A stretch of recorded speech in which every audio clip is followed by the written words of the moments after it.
Good evening, everybody, and thank you for coming. This is our third informational meeting on the bridge.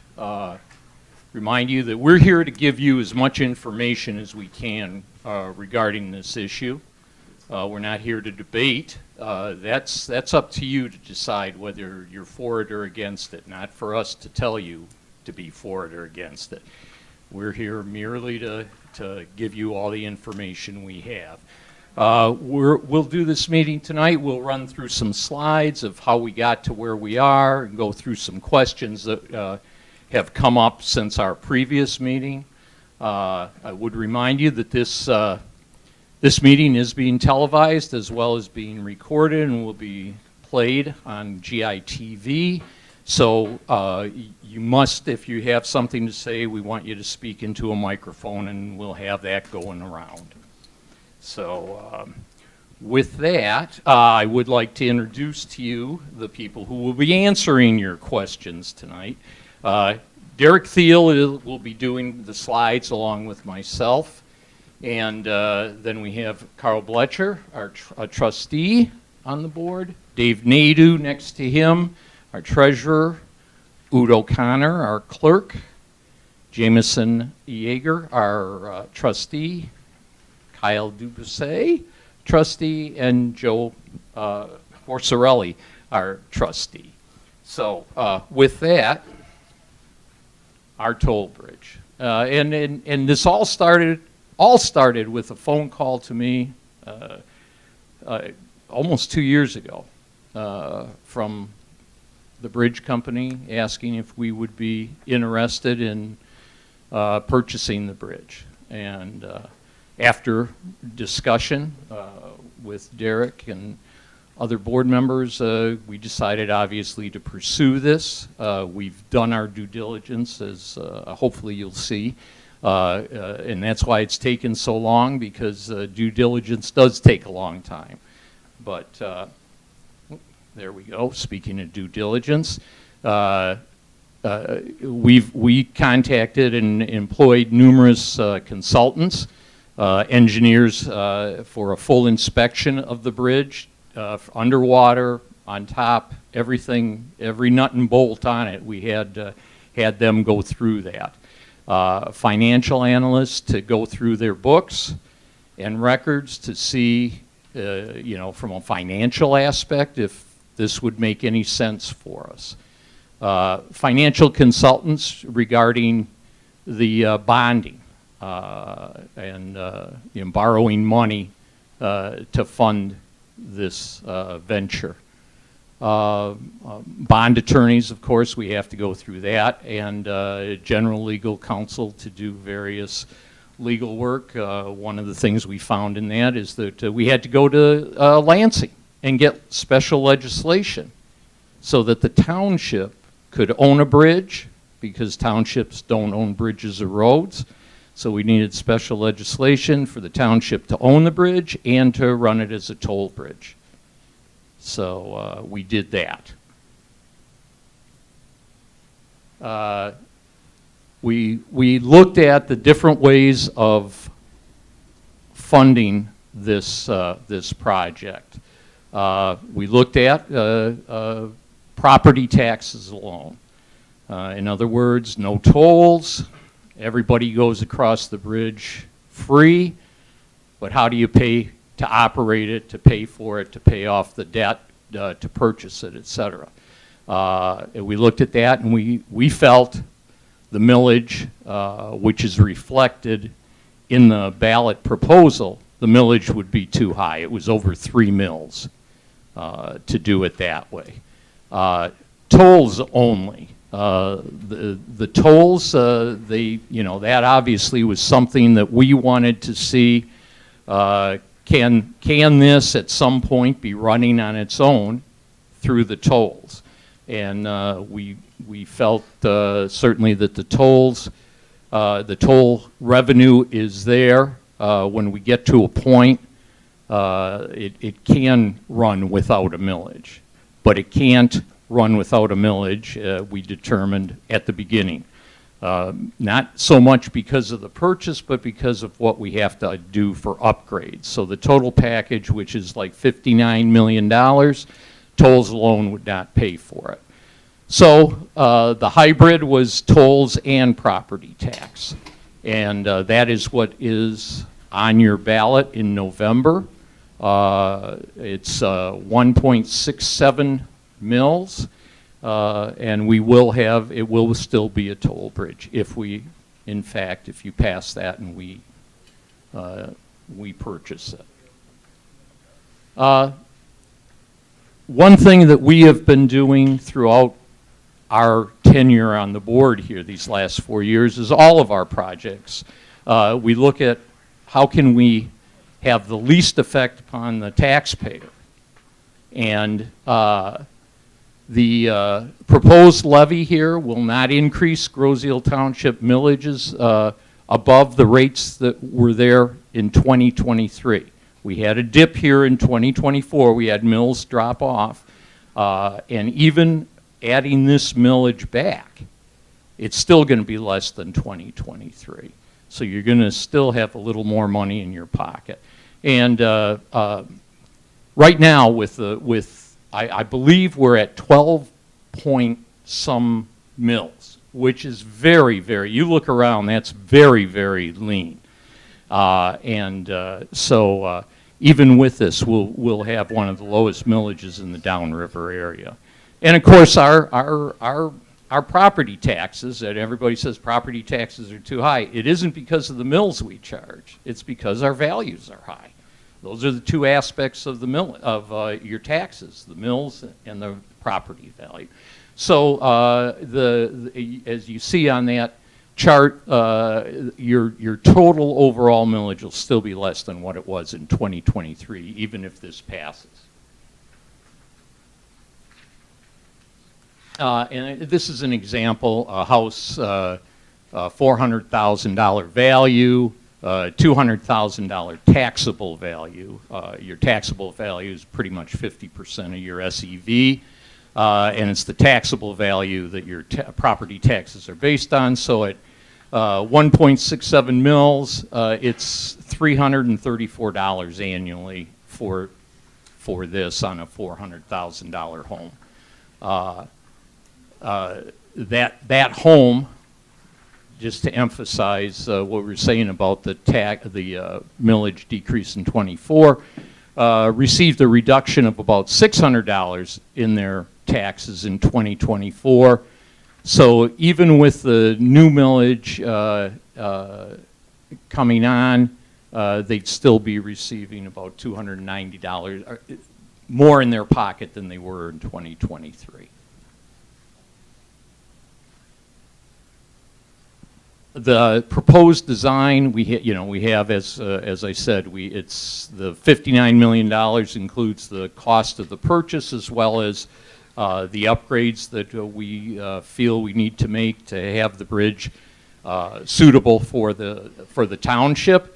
So the proposal, we've taken into account capital needs, revenue projections, maintenance costs, operation costs.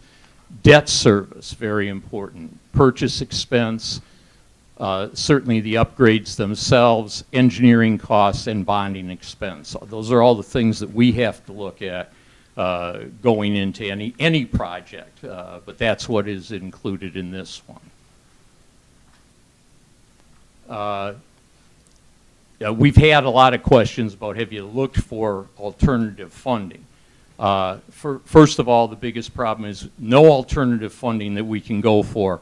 We can't go for anything until we actually own the asset. So right now, there's no way we can go for a grant or look at anything. Once, if we end up buying it, then we absolutely will, as we have for all our projects. We're also always looking at grants, which we have been very good at getting, and also just turning the debt over. If the interest rate goes down, we look to refinance it and get a lower interest rate. So we certainly will be doing that. The Township, how are we going to run the bridge? We believe the best way to do it, because it's such a specialty and it's so important, that we should have, we're looking at a bridge authority who would be in charge of running the bridge. And it has up here the similar to a board of directors of a business, making the decisions on who's being paid for what. That'd all be in their pocket or in their on their desk, and not on the board's desk or the township manager's desk.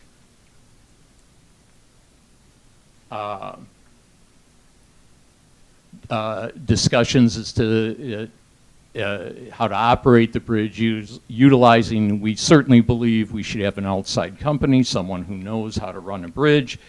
You know, we don't want to take a guy off the airport cutting the grass and say, hey, go down and run the bridge. That's not the way to do it. So we will be looking to contract that out, much like we do for our wastewater treatment plant. We have a company that does that. And that has been included in our financial projections. That's how we have set that up and what we're funding for. The bond revenue may be used to purchase bonding costs, engineering, construction expenses related to the bridge. That's our bonding revenue. The toll revenue would be used for the day-to-day operations and general maintenance, et cetera, much like it is now. So the bond, again, is more for going for the upgrades than it is for the operation.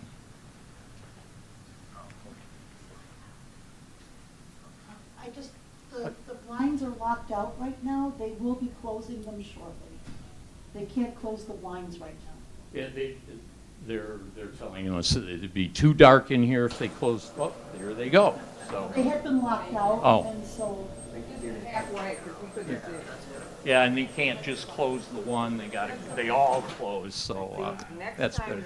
You redo it, you'll change that. Put that on your list, guys.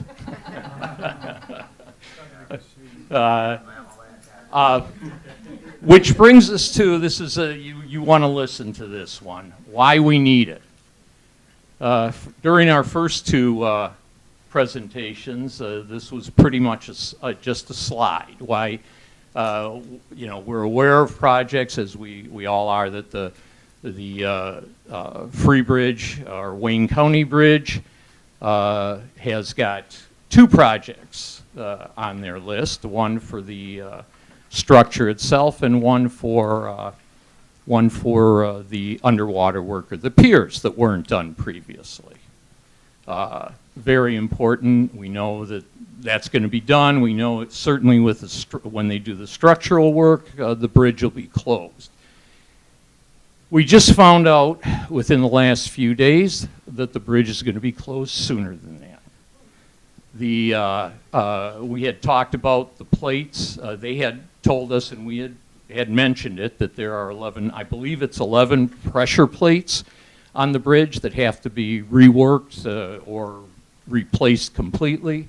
Originally, they thought they could do that work, you know, without closing the bridge down. They now tell us, no, they're going to have to close the bridge down. It's going to be for approximately a month that they will do that. It probably is going to be done in next spring, sometime, you know, I would say sometime after February.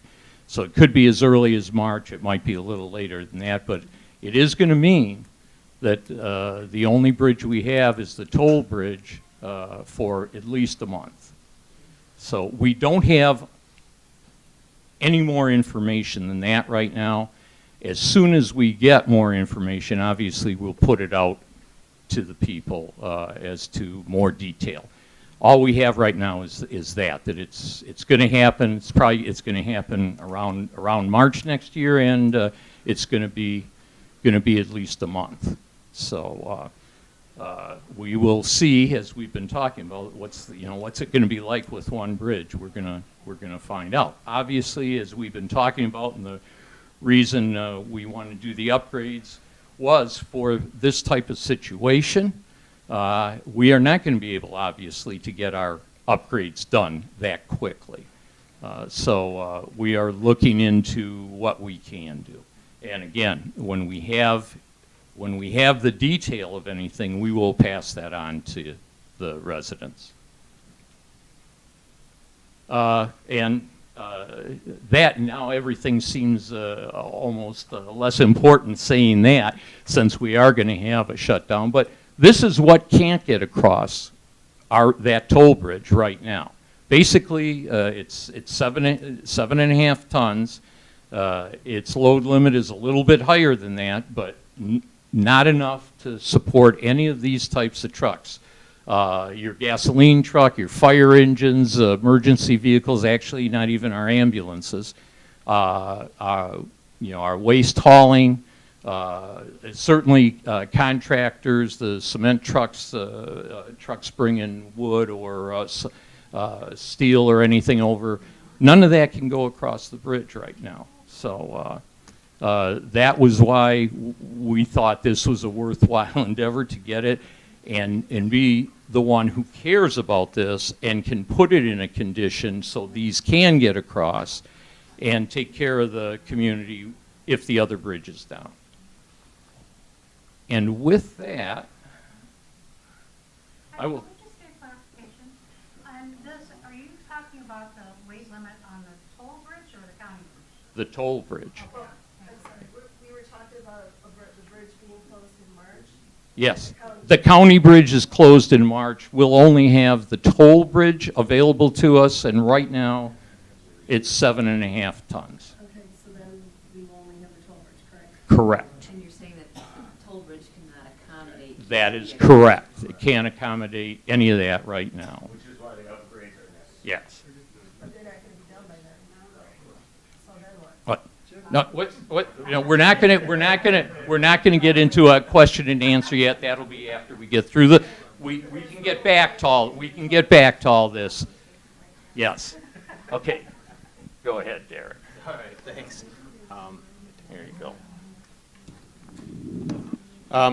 So what would the township do if it was approved, if this ballot proposal was approved in November?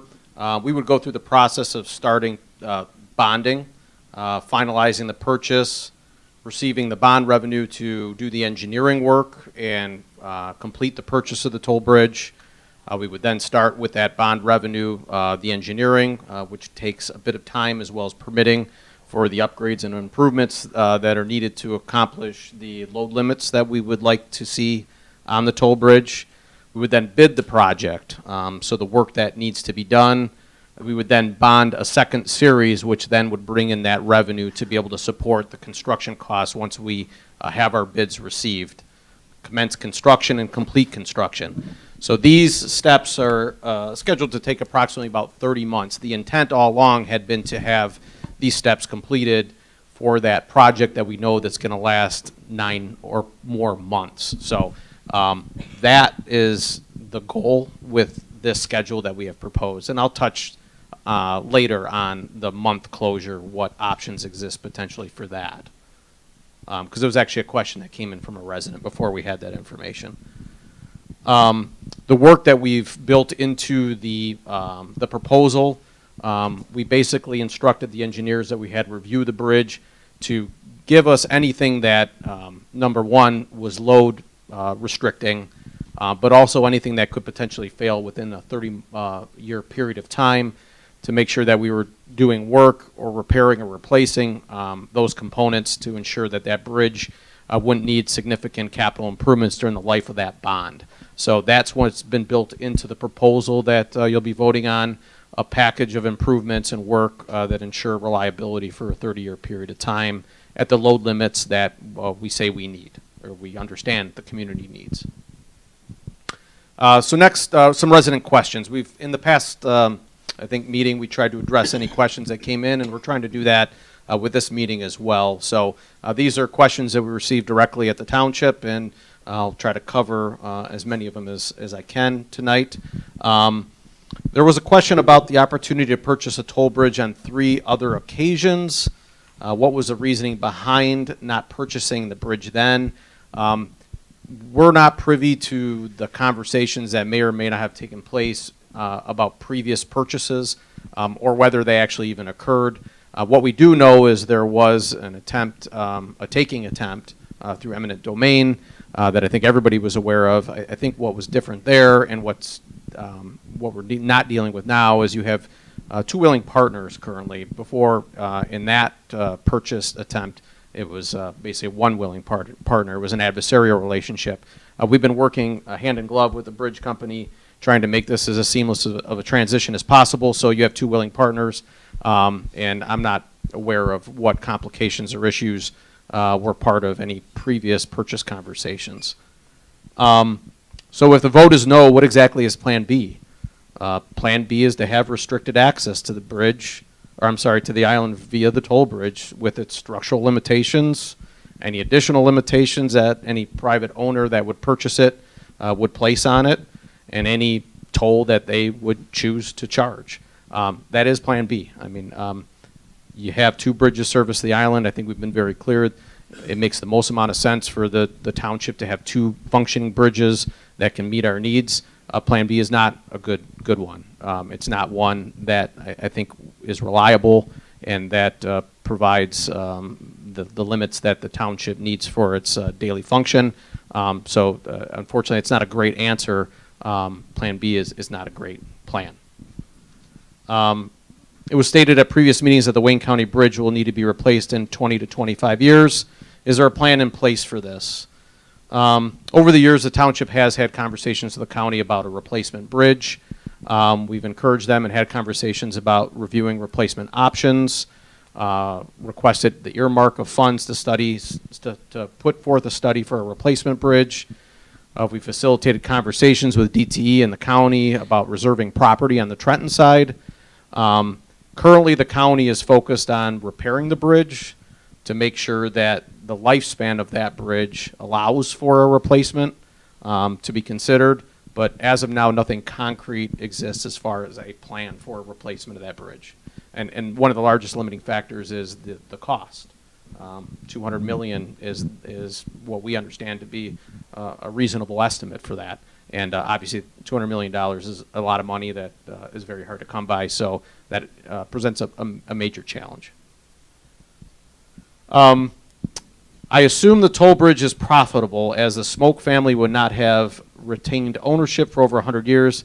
I understand the toll bridge proposal and toll charges will cover the purchase price and the maintenance of the bridge, but if there is any profit, is there any documentation outlining how those funds would be dedicated? I think it would reassure the residents to know that any revenue generated by the bridge is used exclusively for its upkeep and not for other purposes. So Groseal Township is required to follow GASB, general accounting standards, and that's where your protections come in. So under GASB, which is a general accounting standards, section 1300 of public accounting guidelines, and state mandates and statute, municipalities cannot charge fees with an enterprise fund to be used for another township fund. So under these accounting rules, the township would not, under law, be allowed to utilize funds generated from bridge operations to be used for other purposes within the township. So it's actually not legal for us to do that. The township has a variety of different enterprise funds within the township currently, one being the airport and the other being DPS. We cannot take DPS funds, water revenue, your water bill revenue, transfer it over to the police department. You can't take airport revenue and transfer it over to the fire department. There are protections against transferring funds from one department to another, and that's where you would have those assurances that as a enterprise fund, basically, the bridge, those funds would have to stay within that, that department or within that entity.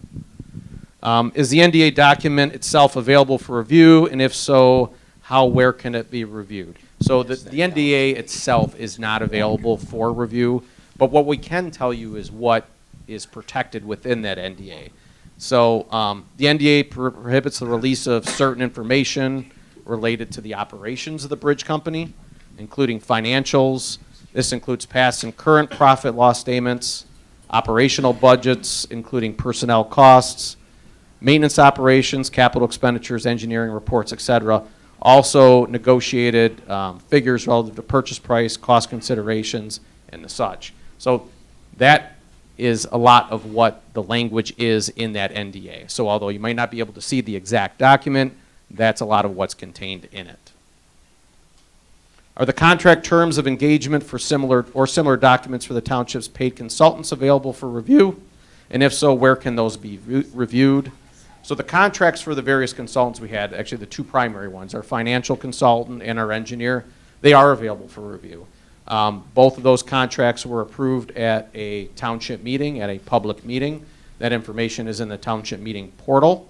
The date of the financial agreement when it was approved by the board was September 11th of 23, and the bridge engineer agreement was authorized by the board on January 22nd of 24. So those documents are available to the public. If the township has stated that those sections that are required to be modified to meet today's demands are part of the proposal, please define today's demands and how they differ from the demands imposed on the toll bridge during the most recent Parkway Bridge closure when the toll bridge weight limit was 34 tons or prior to that limit when the published limit was 50 tons. So today's demands are based upon supporting at least 36 tons, which is a very similar weight limit to what the Free Bridge was before its recent reduction. I think it went from 36 down to 33 tons. So the needs are 36 for Class 4 and above vehicles. The current condition of the bridge does not allow for the above stated demands, so it does not support today's demands. Regardless of the previous allowances, it's been confirmed by the township engineers that it can't currently support the demands necessary by the township. So it may have in the past, but it does not currently and needs to be brought up to those limits. Are the modifications required for times other than when the Parkway Bridge is closed? As was discussed earlier, township is always best served to have two bridges that can satisfy the vehicular needs of the township regardless of the Parkway closure. Given the previous load limit cited above is the current toll bridge weight limit 7.5 tons, is that discretionary imposed by the bridge owner or is it based upon structural analysis? So the township has reviewed with its engineers the load limit capacity of the bridge currently. Based upon this analysis, the bridge cannot support the township's needs. Addressing the specific question posed would violate the NDA because it would go into the engineering report of the bridge, so we're not able to answer that completely, but what we can tell you is it doesn't meet the needs of the township based upon our engineer's review. Will the township purchase the bridge company's assets? So this question was about the toll passes, so your cards in the car, the deposits, anything related to the bridge pass. And as part of the agreement, yes, the township would be purchasing all of those. That's part of the purchased assets. So yes, it's the intent to try to make that as seamless as possible. So the township's intent is to continue to use that process. Our hope would be it's just as simple as where the checks or the deposits are being made. That's the only thing that would change, and the toll bridge pass system would remain the same as it has been in the past.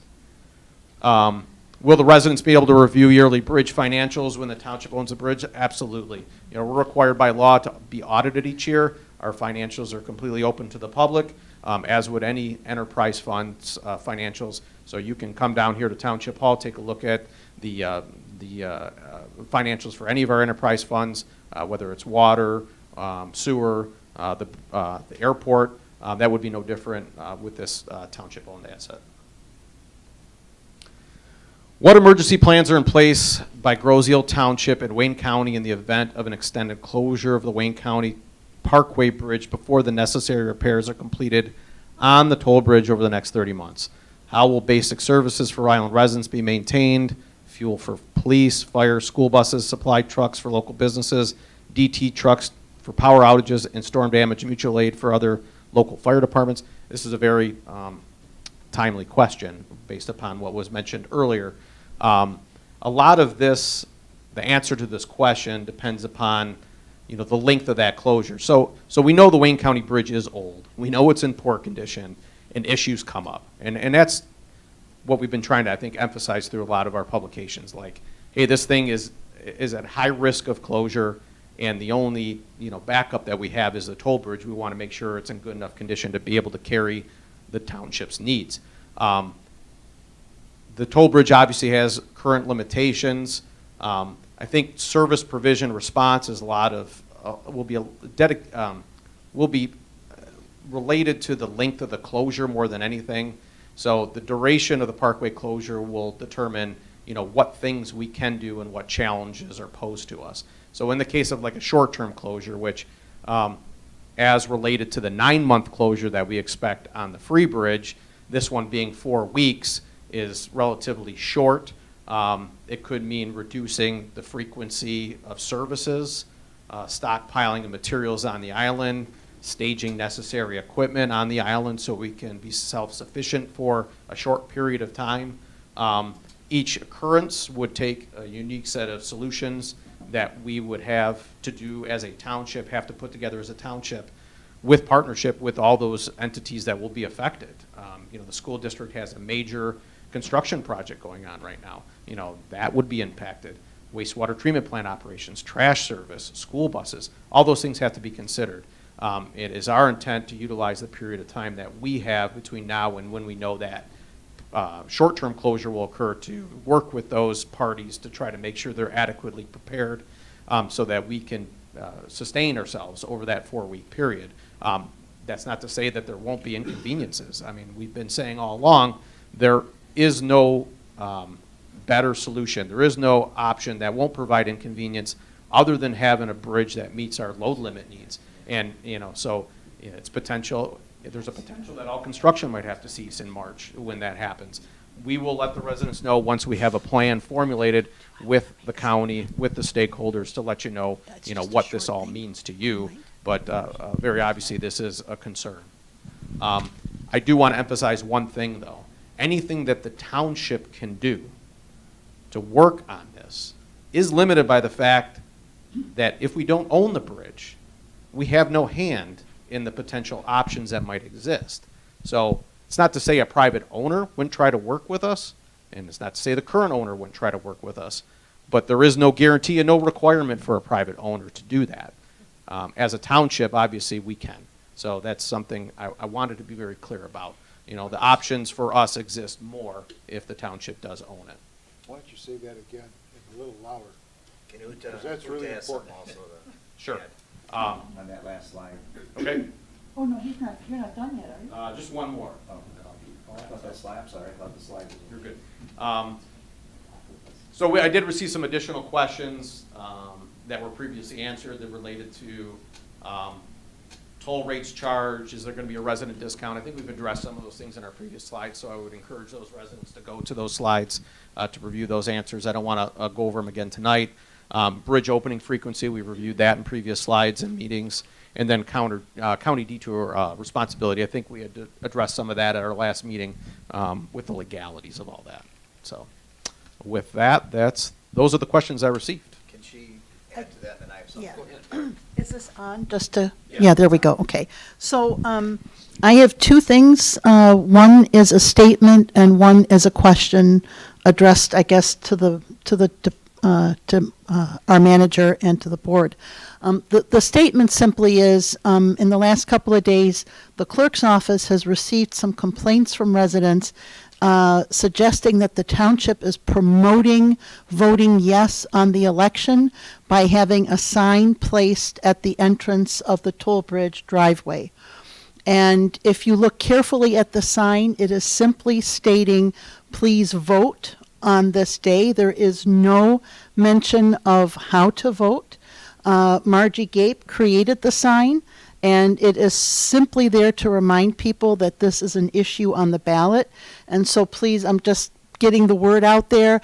If you know anyone who is upset about this, nowhere on that sign, and I checked it too, does it say to vote yes or no on that proposal. It simply says, on this day, remember to vote. This proposal will be on the ballot. So I wanted to take this opportunity to reinforce that message. And then on a previous slide, Derek and Jim talked about a bridge authority.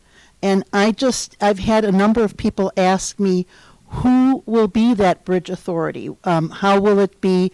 Will it be elected? Will it be hired, et cetera? And so that might be a good question to start off with. Yeah. So a bridge authority would have to be established through state legislation. So as part of the legislative process, the township would have a hand in designing what that looked like. So the composition, the number of members, the background of those individuals, but it does have to be established by law. So that will be a future conversation to be had by the township. That will be at public meetings, and the township residents will have input on what that design looks like. So hopefully that answers that question. Yeah. Derek, I just have one thing to reiterate what Derek said about the 30-day closure. Now remember, if we are the owner at that time, we have an ability to help you more if we're not the owner. What I plan on doing, some of you may or may not know, in November I'm going to be the next supervisor, and I will be planning on an open meeting just like this for all business owners on Grosse Ile. Anybody else wants to come, fine, to hear. It's an open meeting. I've already talked to Linda. We're going to meet. I have to meet with the schools in their multi-million-dollar project to see what they can do for this 30 days. So what we're going to do is get all the information from our engineers. I'm going to let all the business owners on Grosse Ile, now they're going to have to do some homework also. They're going to have to go see what they can do. I talked to an individual that actually spoke to Mr. Jacobson from the hardware, and I didn't realize he gets like 7 or 8 deliveries a month. I'm sorry, I apologize. I would not have thought that he gets that many deliveries. So we're going to have to meet. We're going to have to do what we can for the township and give you all the information we can. But if we're not the owner, and this is obviously not a tactic, but if we're not the owner, I still would like to have the meeting, but I obviously have less bite and less way to help you. So all I'm saying is I would like to be able to help all the business owners on Grosse Ile. I get it's only 30 days, but it's going to be 1/9 of an issue of a possible 9th month closure that's going to happen probably in a few years. So the whole point of this is I'm going to get as much out as I can to the business owners. I'm going to get it out to the people also. Who's ever interested, it'll be this type of meeting.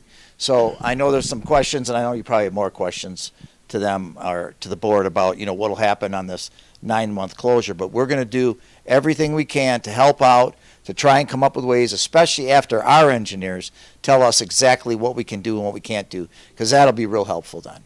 But it is true. It's a point that if we don't have ownership, and that's fine, you guys vote whichever way you want, yes or no, I don't think people are going to listen to me at a private owner as opposed to we are the owner. That's all.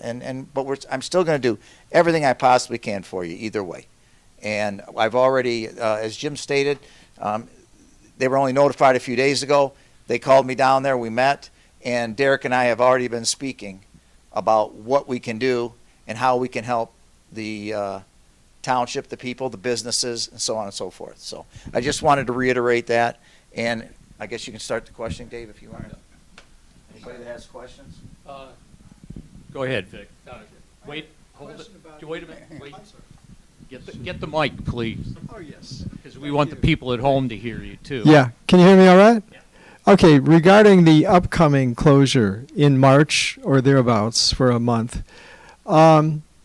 if the township owns the bridge at that point, would the township be able to give, if there were an emergency, life-threatening, requiring an ambulance, maybe other emergency vehicles, would the township be able to grant permission, maybe 1 time or 2 time, whatever it requires, for a vehicle to pass to save that member of that citizen of Grosse Ile?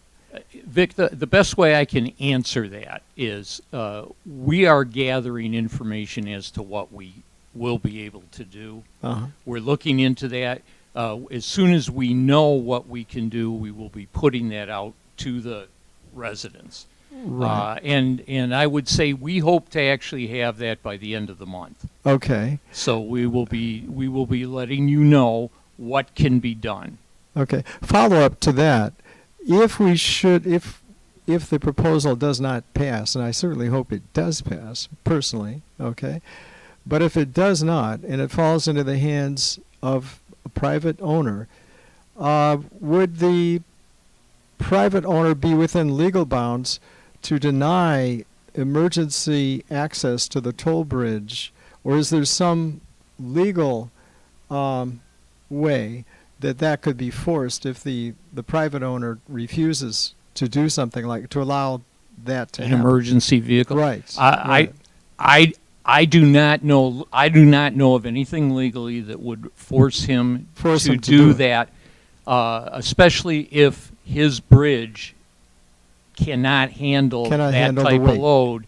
I don't know of anything, and that's one of our. That's our huge. concern. But that's our concerns, Sure. and why we went forward with this is that exact thing.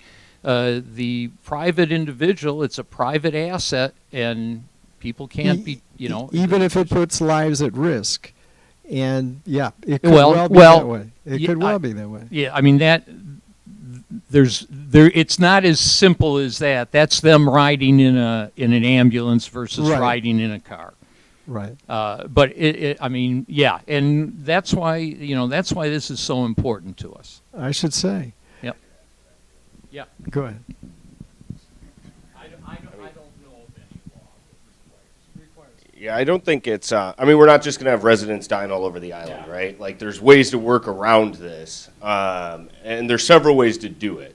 So we could stage one ambulance on, at the fire station, one on the far side, drive to the bridge, ferry someone across in a lighter vehicle. You could use a command vehicle or something else and a backboard instead of stretchers or a compressed stretcher, right? So there's lots of ways to get residents off the island. So I don't want to imply that, like, don't have a heart attack in March, So I think the thing is we just don't want to publish guidance when it hasn't been worked through by our departments and they haven't had a chance to look at resources availability and plans and how they want to structure that sort of operation. So, And we don't know the outcome of the election. So at this point, but I think you can count on the next board facing that issue head on after that election takes place. And as Joe had said, they're going to work toward that from day one, knowing that this closure is imminent, preparing the community. In a financial direction, the literature that I've read doesn't say anything about the cost per toll, the cost per pass. Has there been any directional literature or anything on that? There has not. I mean, could you comment on it? Yeah, Great. go ahead. Because our thought is to basically right now leave everything the way it is. Right. Go ahead. Yeah, the intention is to maintain the current tolls at the level that they're at right now. Was it $3.50 and $3 if you have the pass?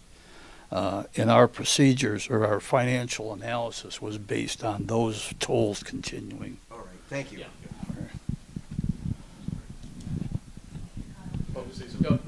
Yeah. And then Scott. Yes, and those tolls continuing, plus they look back at the rate of increase over time, and it was less than the rate of inflation. So they would increase, but less than the rate of inflation over time, the tolls.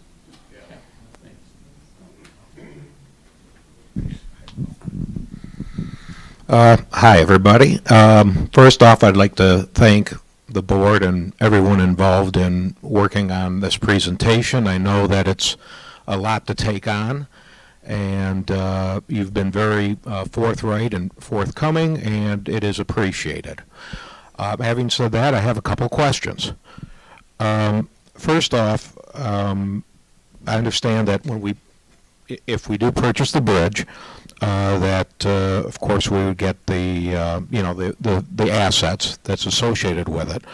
I'm assuming we would also incur any liabilities as well. I mean, if we're purchasing the assets in the bridge, any of the liabilities that might come up.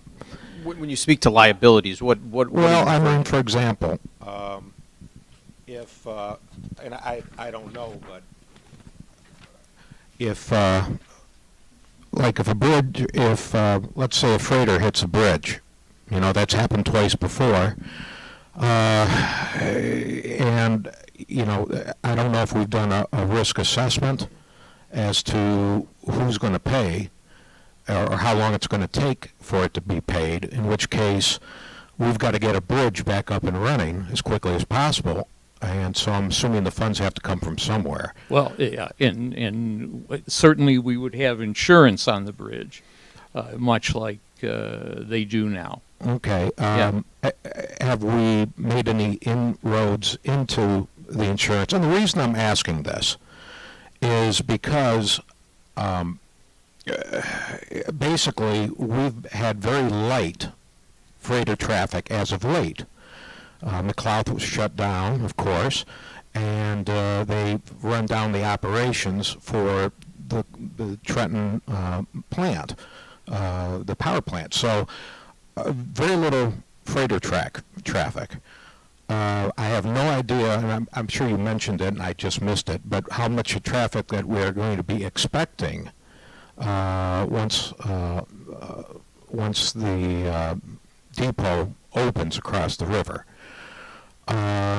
So I guess the question that I would have is, if that bridge gets taken out from a freighter, which it could happen, it's happened twice before, you know, how are we going to deal with getting it repaired in a timely manner? And the other thing is, I was just going to say something.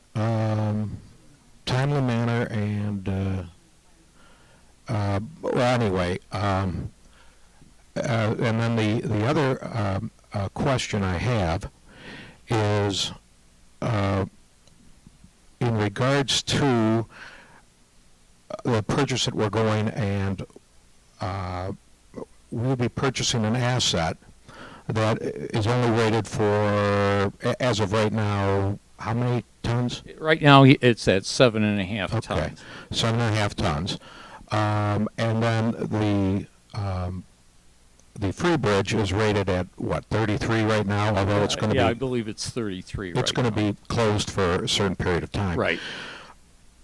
What responsibilities does Wayne County owe Grosse Ile for the diminished capacity?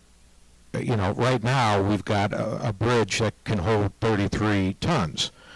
And so any of the emergency vehicles, any of those other good things, can currently use that bridge. Right. So the question is, because I don't know, instead of purchasing a bridge with diminished assets and going through all of this, you know, I'm just wondering, has there been any thought to a Bailey bridge? And when I say that, Bailey bridges, depending on the Bailey bridge, can hold up to 70 tons.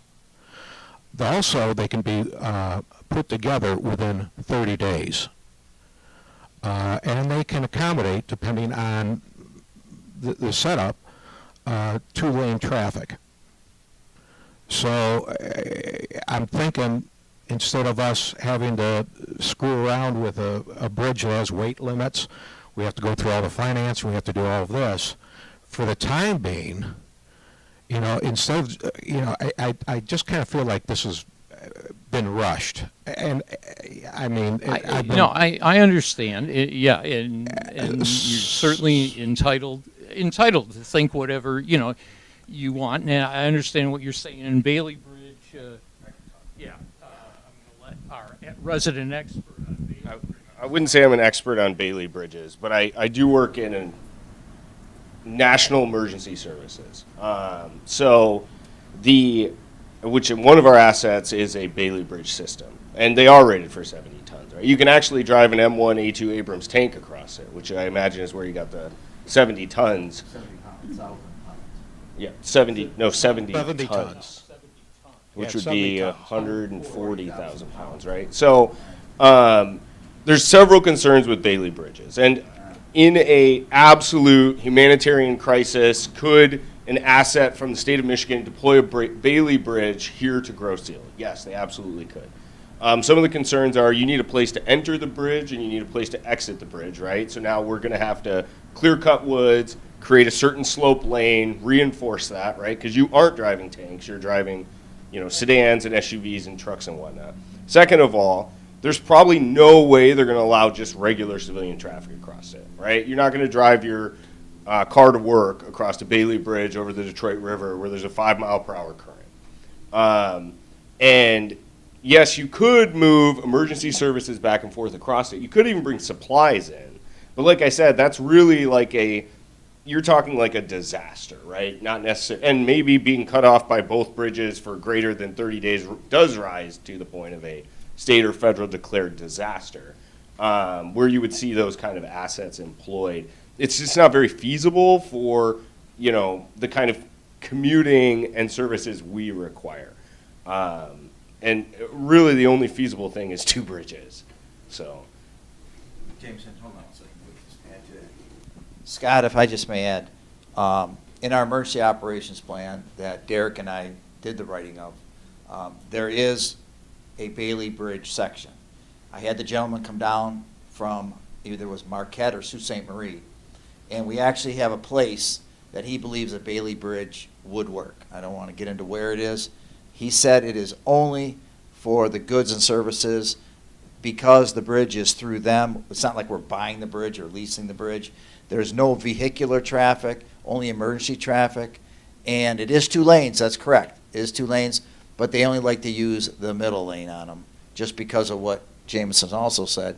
And actually the current is much greater than 5 most of the time. But the gentleman did come down, that's part of our emergency operations plan, but it's not a bridge like we could lease or rent instead of.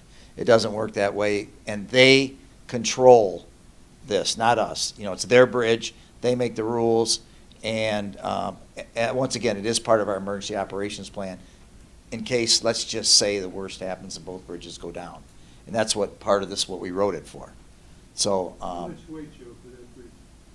I'm sorry? How much weight will that bridge go? That is 70 tons. It's the same thing, but yeah. Yeah, and it does have higher guardrails on the side. It looks like a bridge when you're on it. But they have the policy, they make it, and it's not for back and forth traffic. So, just so you know that. I've just a follow-up question. The Bailey Bridge option also comes available in a suspension bridge where you can actually suspend it. It's not in the water. You can have up to 1,000-meter span, and it's got a 1,000-meter long bridge with a 300-meter span. And now I don't know the cost because the manufacturer didn't get back with me, but I have been asking questions. Yeah, I think that those kind of systems are typically seen as military assets for wet gap crossings during. Oh, sorry. Those are military level assets, right? So if you need to get a tank battalion across the Volga River and you can't do a Bailey Bridge because the cliffs are too steep, then you deploy the suspension one. I imagine a system like that probably costs more than just fixing the toll bridge, but I don't know the specifics on how much and how long? Yeah, I mean, and maybe it's worth looking into. Well, I would think that it would behoove us to look into it. And here's the other reason. Once again, freighter traffic. You take out that Bay Bridge, it's gone for months. I mean, we're lucky the last time they were able to get it back up and running, but it took 4 months to do it. Whereas, if we put a suspension Bailey Bridge up, they last, they're not, quote unquote permanent, but they do guarantee them for about 60 years. We can put it someplace outside of the freighter turnaround zone. We won't have to worry about freighters hitting it. And if we place the bridge at the right access point, it will be elevated enough to where we can get most of the traffic, most boat traffic, underneath the bridge. So, you know, I mean, if you've got something that's really tall, then you'll have to do what they do in Belle Isle and the Detroit Yacht Club, and you'll have to go around. But there won't be any commercial traffic of any size that will not fit underneath that bridge, other than, of course, freighters. Yeah, I think it's an interesting idea. I think something like that's probably, like I said, like a national level asset, maybe a state level asset in a state like Michigan where we do have a lot of islands. Because there's other concerns too when you're the Bailey Bridge unit. Joe references the 1437th Engineers out of Sault Ste. Marie.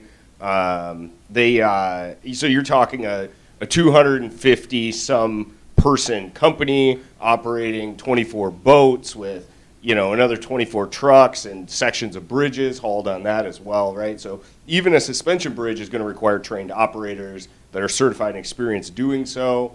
And it's probably just not something like the township can really budget for, to be honest, you know. Okay. In addition to other, you know, assets. Just, you know, point in question. We know how much that's going to cost. We know what the time element is. It's 30 months to get that bridge up to where it will support additional weight? From beginning to end, the project was start to finish, 30 months. Okay.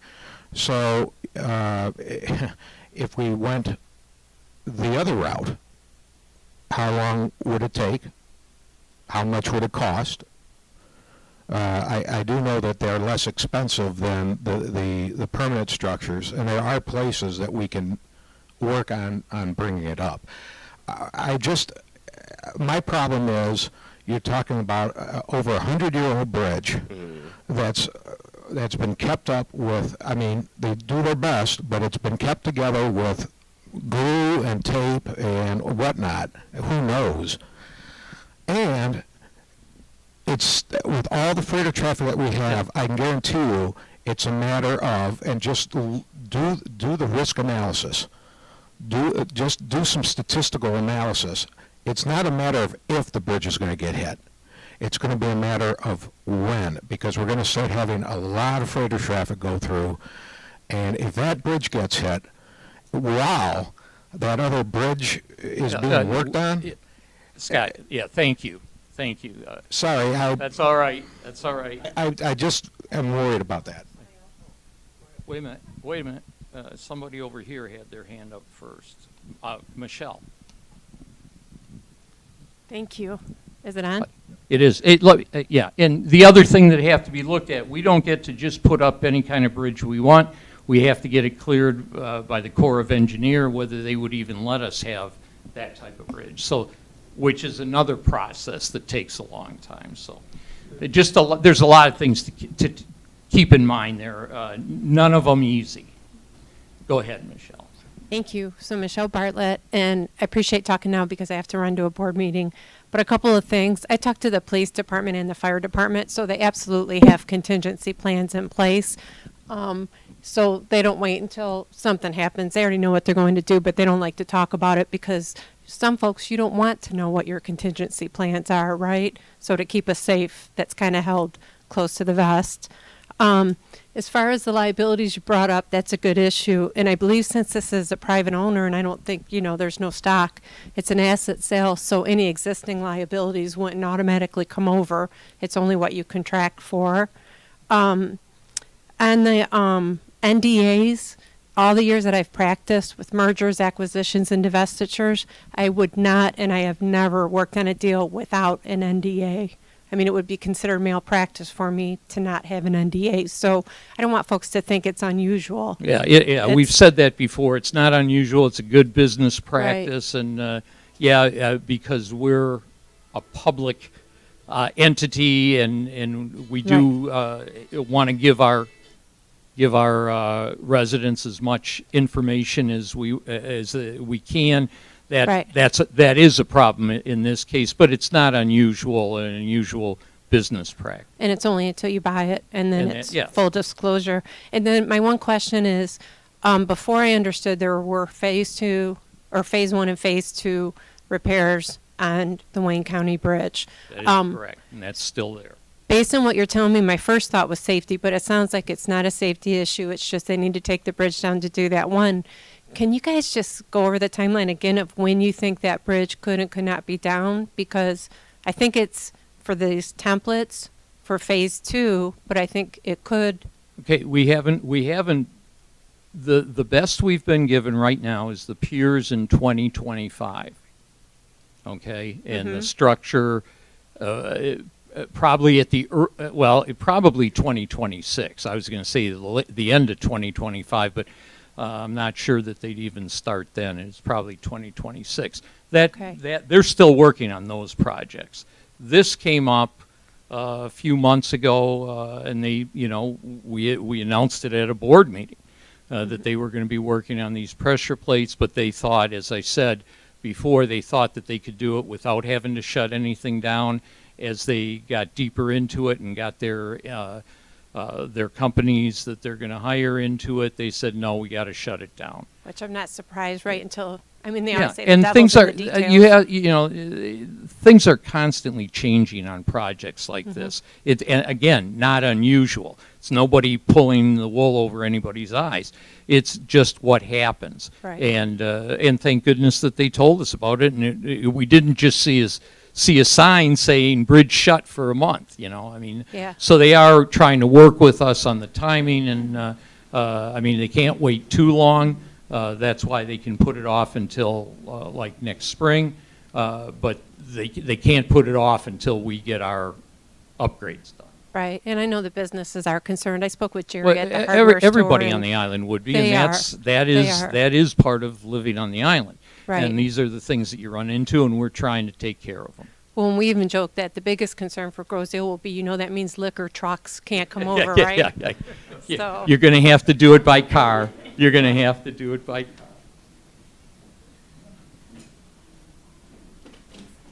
We can call FEMA, they're doing a hell of a job. Yes. Hi. So I was wondering if you guys have available for putting up on the screen the actual ballot language? And if you do... Do we? I believe we do. Okay, so if you guys can locate that, I think residents would appreciate the board addressing the ballot language, specifically with regard to what the various numbers on there mean. I think there's a lot of confusion amongst the residents about whether the township would just willy-nilly change the millage from 1.67. I think there's a reference to a 3.34. So if the board can address under what scenarios, however unlikely or likely, that the millage rate would go from that 1.67 to that 3.34, and I don't know if there's another number in there, but anyway, any of the millages that are on there, if you guys can address what those numbers mean, and maybe even why it was necessary to include it in the ballot language, if in fact the expectation is that it will not exceed 1.67. Okay. Thank you. I'm going to try to do my best to answer your question, and you just let me know if I've explained it well enough or if I left anything out.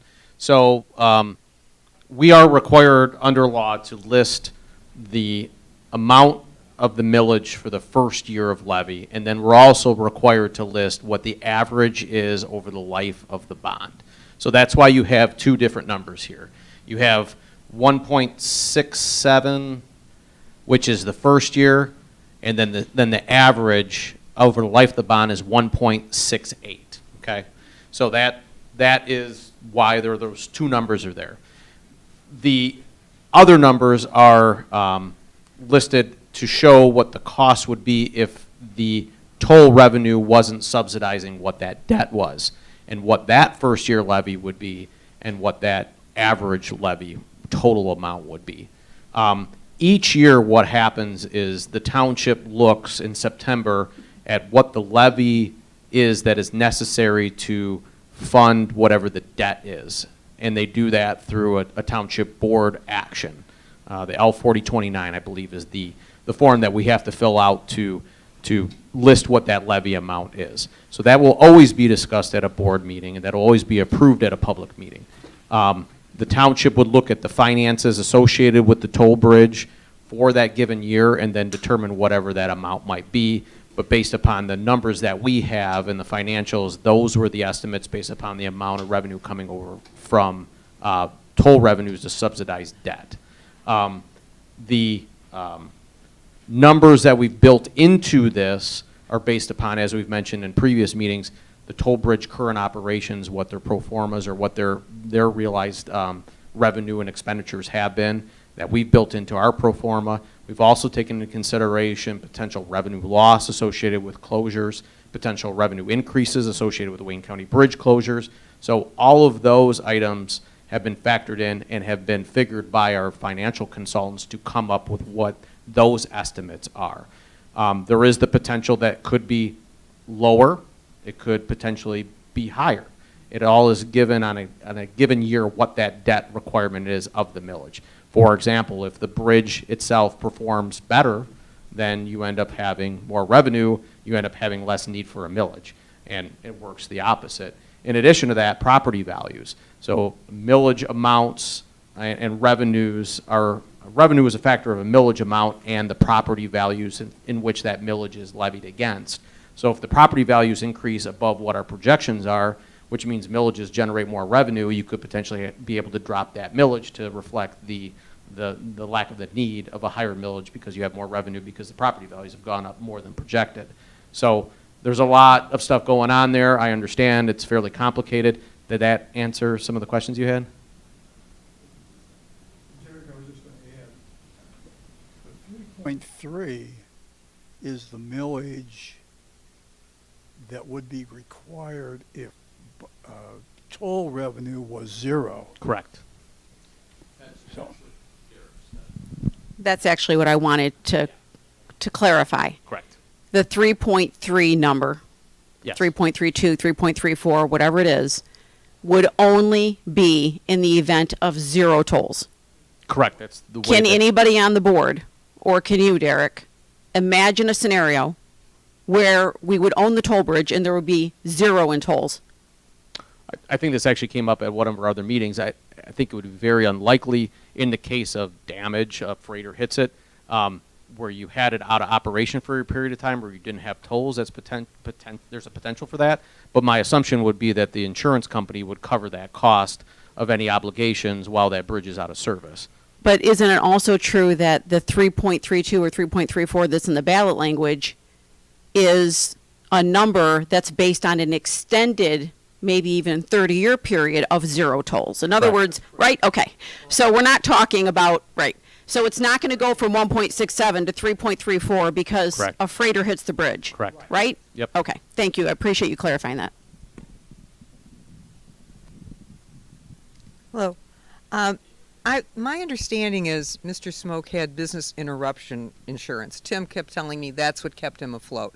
And you've mentioned insurance, because instead of waiting for it, he said that was a more proactive insurance, a special kind. Are you guys going to be buying that?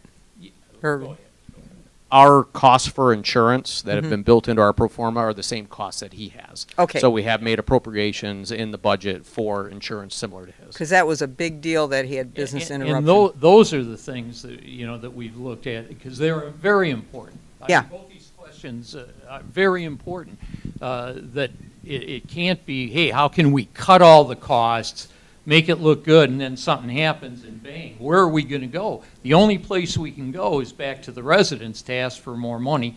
Nobody wants to do that. So no, we're being very conservative in our approach to this and what we've figured into that $59 million to cover those types of things. David, over on this side. I'll be right back. Yeah, this lady was next, I think, or yeah. Yeah. You will be next. Thank you. Hi, Mary Gray. I'm at East River.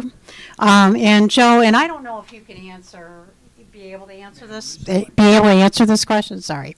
But in the last meeting I watched, we weren't here, but I watched it, and someone had mentioned about the due diligence that hadn't been complete yet as far as the nitty-gritty of what's wrong with the bridge, I know you had an engineer look at it and determine what the cost should be. But as we know from the county bridge, there's unseen things that could come up. And you had mentioned that if there are additional things that are wrong with the bridge, that it could be written into the purchase agreement. Is that right? Did I understand that correctly?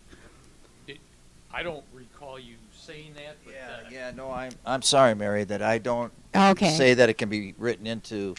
I think what was talked about, though, for just a little bit, and I'm not sure it was me, and I apologize if it was, I just don't recall it, but anything that happens, obviously, we have to take care of it, and that's why this fix is supposed to go on for many years. How many years? At least 30 years. At least 30 years, and this is the reason. When all these fixes occur, there's really nothing left for us to fix right now.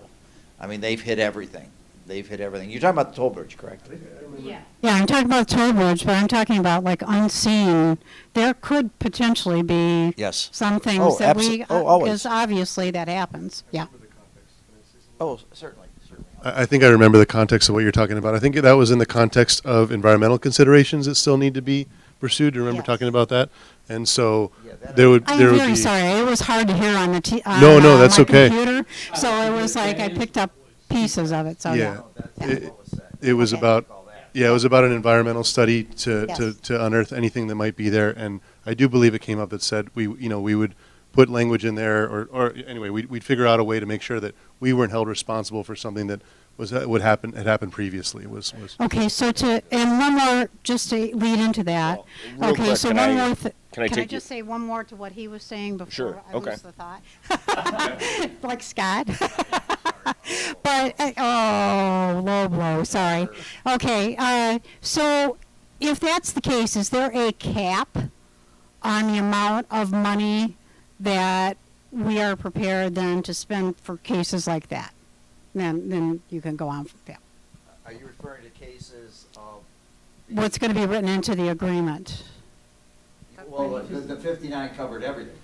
That covered everything. But we don't know that 59 is going to cover it. Really, we won't. We just, I mean, we say it will, and we say that the tolls will, but stuff happens. I mean, I'm just You're thinking, correct. yes. Everything that we know of that needs to be fixed, how to run the bridge, how to purchase the bridge, how much to purchase the bridge, the cost of borrowing the money, and the running is from the tolls. And that has all been, the total amount that we have come up with is why there's the 59. Now, if we can say nothing can happen, well, of course it can happen to the bridge. You know, and Scott, what you're talking about, especially with the insurance, that's one thing we have to make sure, because I do know whoever stated over here, Mr. Smoke, did have special insurance that when that bridge went down, there was still payment to him. And I'm positive of that. So that's something that we had to equal. You know, it's the same thing. So, but as for anything else, did we think of it? Sure, but we had to do what we can do to make that bridge whole for our necessities to go back and forth. And it's supposed to be, as Mr. Budney stated, the engineer said that fix should be good for approximately 30 years, where I don't even think the the county bridge people have ever said 30 years on any of their fixes. No offense to them, I'm just saying I don't think they've ever said that to us in the same way. So that's how much we've covered now. Yeah, I mean, obviously, can something happen? Sure, Mary, it can happen. But do we take that in consideration? And do we have, do we find funds for it? We will. But as of now, everything will be fixed that needs to be fixed on that bridge. I think it's important to, I think it's important to point out that the bond and subsequent millage, 59 million, right, isn't just to purchase and repair the Grosse Ile toll bridge. It's to upgrade it, right? So it's having significant work done to make sure that it is good to go for the next 30 years. So is it possible there's some, item that could be worse off than the engineers thought it was, and that needs to be addressed? Yes, but however, with the upgrades, it really removes a lot of that potential, because there's major system components that are being exchanged for modern equipment, which, should remove significant risk. So. So I do have another question. I'm sorry, Mr. No, Budden, go did you? ahead.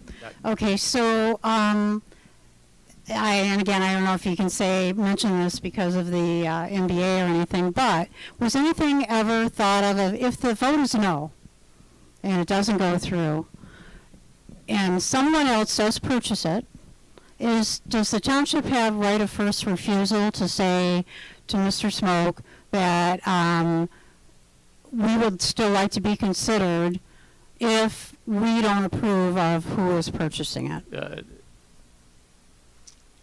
How to answer that? No, I can't. Oh, so we have no other, I'm sorry. Yeah. We're done then, right? We're done. Okay, so for future, we can never try to. I would say, I would say, yeah. No, I would, Mr. Smoke wants to sell his bridge. If we tell him He wants we're to not retire. we're not gonna buy it, just like any good businessman, he's putting it on the market. He's looking for somebody to buy it. He's not gonna wait around for us. No, what I'm saying is, somebody comes in, Yeah. they want to buy it. But will the township be able to say, I don't like that buyer? No. That's like what you No. buy for a house. If you go into a house, what is it called for houses? Like if you write it in as a contingent, Yeah. whatever. No. So We don't have anything like Okay. that. My last question is, and this is new to me about the 4 weeks. So will we have a full plan as to what's going to happen while that 4 weeks, while the bridge is closed, of how we are going to manage this? How we're going to put things together that'll be on the island. There'll be trucks. That's what we're working on right now. Before the election. I can't say that it's going to be complete. Because we have to rely on other people to give us information. So as soon as we get the information from various people, that's how we'll put our plan My together. concern is we're not going to have all the information. It's basically going to be like if we buy the bridge, it's going to be the same situation. So that's or we don't buy the bridge. It would be important for residents to know. I'm just thinking, Well, we should you're have right. it, yeah. We're I know, and I know that. I don't expect you to have it just like that. Yeah. What I'm asking we're is, trying will to it happen before we're trying the to get vote? it as fast as we can so that Yes. we can get it out to the people as fast Yeah. as we can. Right. Okay. I appreciate that. Thank you. I just wanted to add one thing to what Mary was asking about doing the rest of our due diligence. We will be doing getting our environmentals done. We secured funding today for that, so that will be taken care of.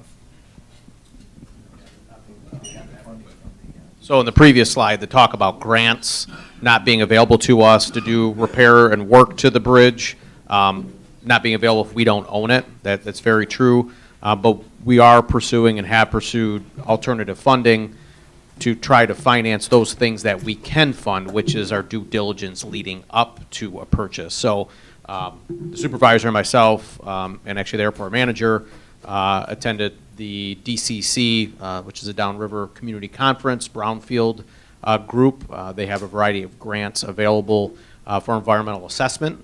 And we were awarded this morning $30,000 for Phase 1, Phase 2, and baseline environmental assessment through the Downriver Brownfield group to finance the work associated with the environmental for the potential purchase. So as we had mentioned in previous slides, we will and we do continue to try to pursue alternative sources of funding to try to mitigate any potential cost. That would have been $30,000 that would have been borne by the taxpayers, which we were able to obtain additional funding or different funding for, which will continue to be our attempt on anything that we have as far as costs associated with any of the assets that we have. This young lady's been waiting. Hi, my name's Krista Clarkson. I live at the Colony off of Macomb. My question is, if Grosse Ile does purchase this bridge, and knowing that there needs to be work still on the Grosse Ile Parkway Bridge, is there any preventatives to stop Wayne County from dragging their feet on projects because they could say, well, you have a bridge?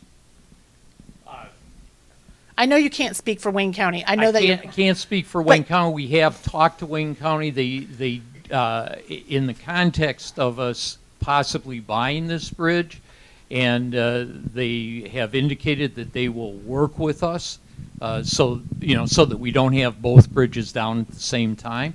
There'd be no reason, and they have to fix their bridge by law. They have to fix their bridge, and there's no there. drag their feet because they said you have this resource. Well, yeah, and they too, like us, have to go out and find funding. The county doesn't have any tax or anything where they're just getting bridge money. They get it from the state, who gets it from the federal government. Yeah. All I can say is there's no indication that there'd be any reason for them to do that. They want to. Everybody that we've talked to, they want to fix that bridge. They really want to get that. That's a headache to them, having it having the need to have it repaired.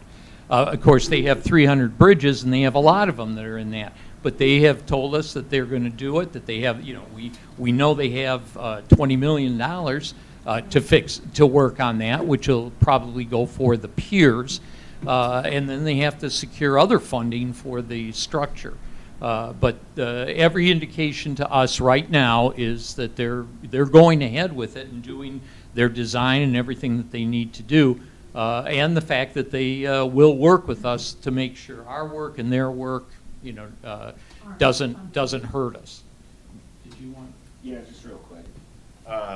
So people who write government contracts and who write them well would typically put like a diminishing returns clause in there, which is something along the lines of, if you can't deliver on whatever we've agreed upon in this certain amount of time, you lose this much money over this much time. So that's a possibility that Wayne County could do something like that. The other thing is that Wayne County doesn't fix the bridge, right? They're not sending the Wayne County, crew out here to fix the Grosse Ile toll bridge. So they're also contracting with professional companies, right? And these companies are typically nationwide because swing bridges, turns out, are real common for us here in Grosse Ile and real uncommon everywhere else.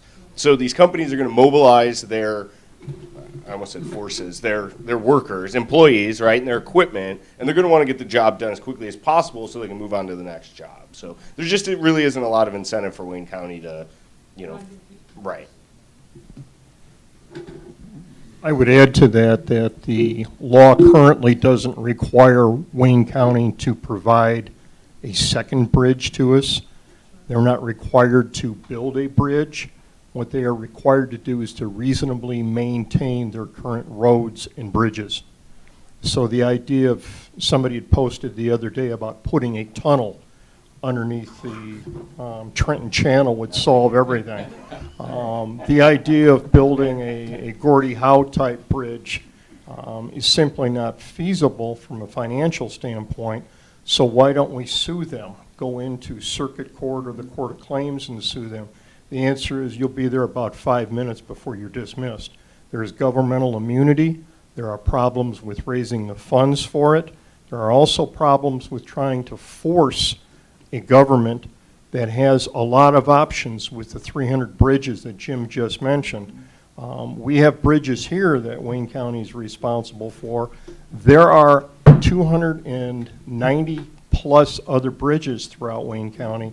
You can't simply sit down and sue them and say, okay, Wayne County, you need to spend $150 or $200 million to build a replacement bridge for us. It's simply not something that a court can do, something that's not, you can't force a government agency that has a lot of discretion to go ahead and do something that we want, as important and near and dear it is to our hearts. You simply can't say, well, I'll sue you. Good luck.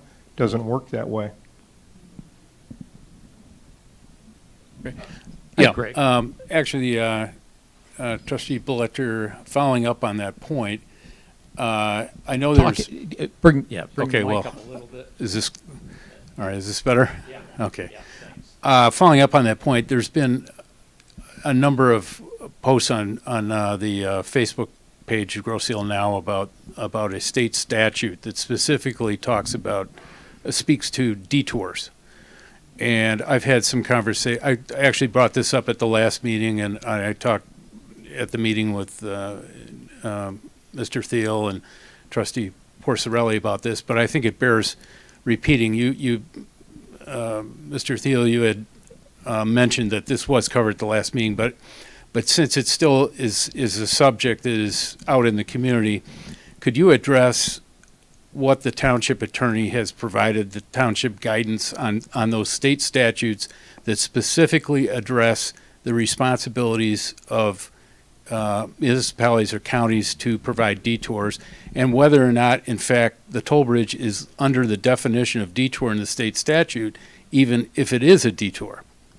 Yeah, and I think specifically our legal counsel had weighed in on tolls and toll reimbursement and providing that as an option.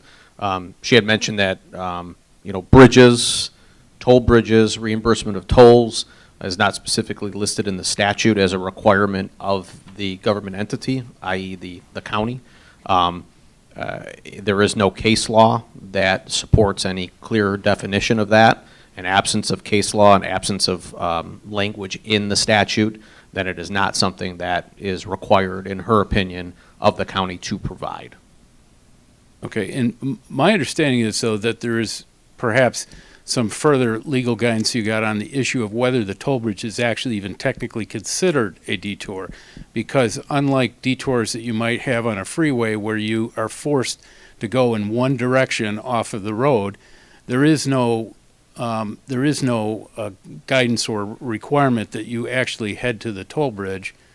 And so under the state statute, is this even considered a detour? Right, and there was some conversation about that, about whether the toll bridge is actually a detour route versus like a similar, like a road, like a highway, and the way that those are treated differently under the law. You are correct. There was some conversation about that. I don't want to, quote it because I don't have it before me, but I can say that there was a lot of conversation, and I think your concerns and your comments are well placed. But so in terms of the legal guidance that the township has received, there's no indication that any state statute would require Wayne County to upgrade the toll bridge to provide a passage or carry heavy truck traffic, right? Correct. I mean, that has been reviewed by your council. Correct. And the opinion is that there is no statute that requires that. There's no requirement. And going to Trustee Bletcher's point, if you were to litigate this, because there is no case law on this, and because the ramifications of using the court system, the force, basically a legislative responsibility onto a municipality, or in this case the county, the chances are you'd get vigorous opposition from not only Wayne County, but probably the Michigan Department of Transportation. So realistically, to pursue this as a legal action, the township would have to actually probably sue not only Wayne County, but the Michigan Department of Transportation, and chances are this would go to the Michigan Supreme Court. I mean, it would probably get rejected, probably wouldn't even be heard at the court, but at least to the Court of Appeals, and you would probably lose all the way up to that point and spend hundreds of thousands of dollars and years on the litigation only to find out that you got nothing. And then those same people that you've been suing, we got to go back to and say, by the way, we need a total of $45 million to fix the bridge for the next, say, 10 to 15 years, and then $200 million to replace it. And then there's 4 other bridges on Grosse Ile, the Elba Island, Swan Island, Ferry, and Park Lane bridges that all have to be replaced. And those may cost a couple million apiece. So you're talking about possibly $250 million plus over in coming years that Grosse Ile is going to have to be the beneficiary of through Wayne County.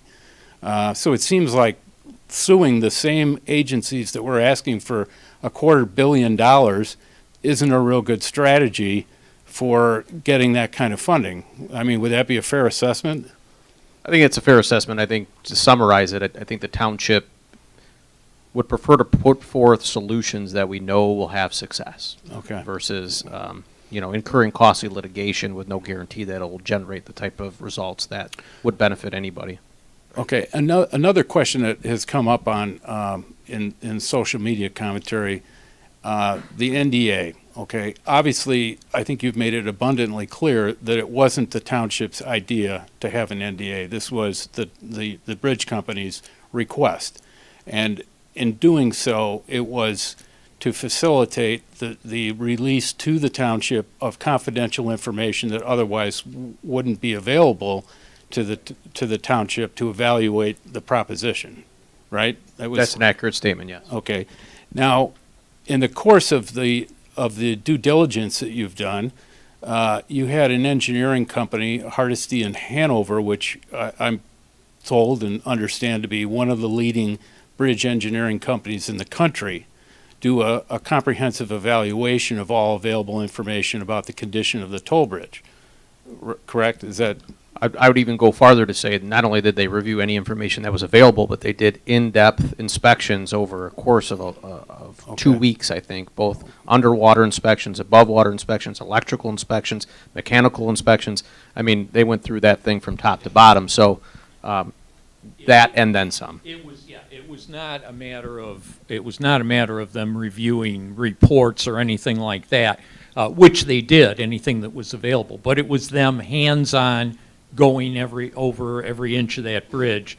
Their engineers, as Derek has said, electrical, mechanical, above water, below water, to come up with our plan. Right. And that report was used to establish a cost estimate on the amount of work that would be done to strengthen the bridge to the level that you want and last for 30 years. Right? That's how we came up with this proposal. And that's on also, November 5th. I mean, it'd be fair to say that that's typical of how municipalities do budgeting for major infrastructure projects. They have an engineer do an analysis and use that for developing a cost estimate. And then, of course, you go to the bid process and find out, whether or not it's realistic. But the reality of it is your engineering company is using standard valuations that they see in the market and the materials, the cost that they see in the market. And projecting, because it's not going to be done tomorrow, projecting increases in costs. That's also been in there. So okay, and then I understand in the course of this negotiation, you can't release that report. correct. Okay, but if let's say the bond proposal passes, and the township subsequently negotiates a purchase agreement with the bridge company, would that engineering report then be made available before the township actually goes out and spends money on doing work? So in other words, that engineering report that you've done that has the cost estimates, that would be the foundation for a bid package that you would put out to actually do the work, correct? And that would be then subject to public release, because you would actually own the bridge if there was a purchase agreement, and the NDA wouldn't cover going forward the work that you're going to perform on the bridge. It would only cover what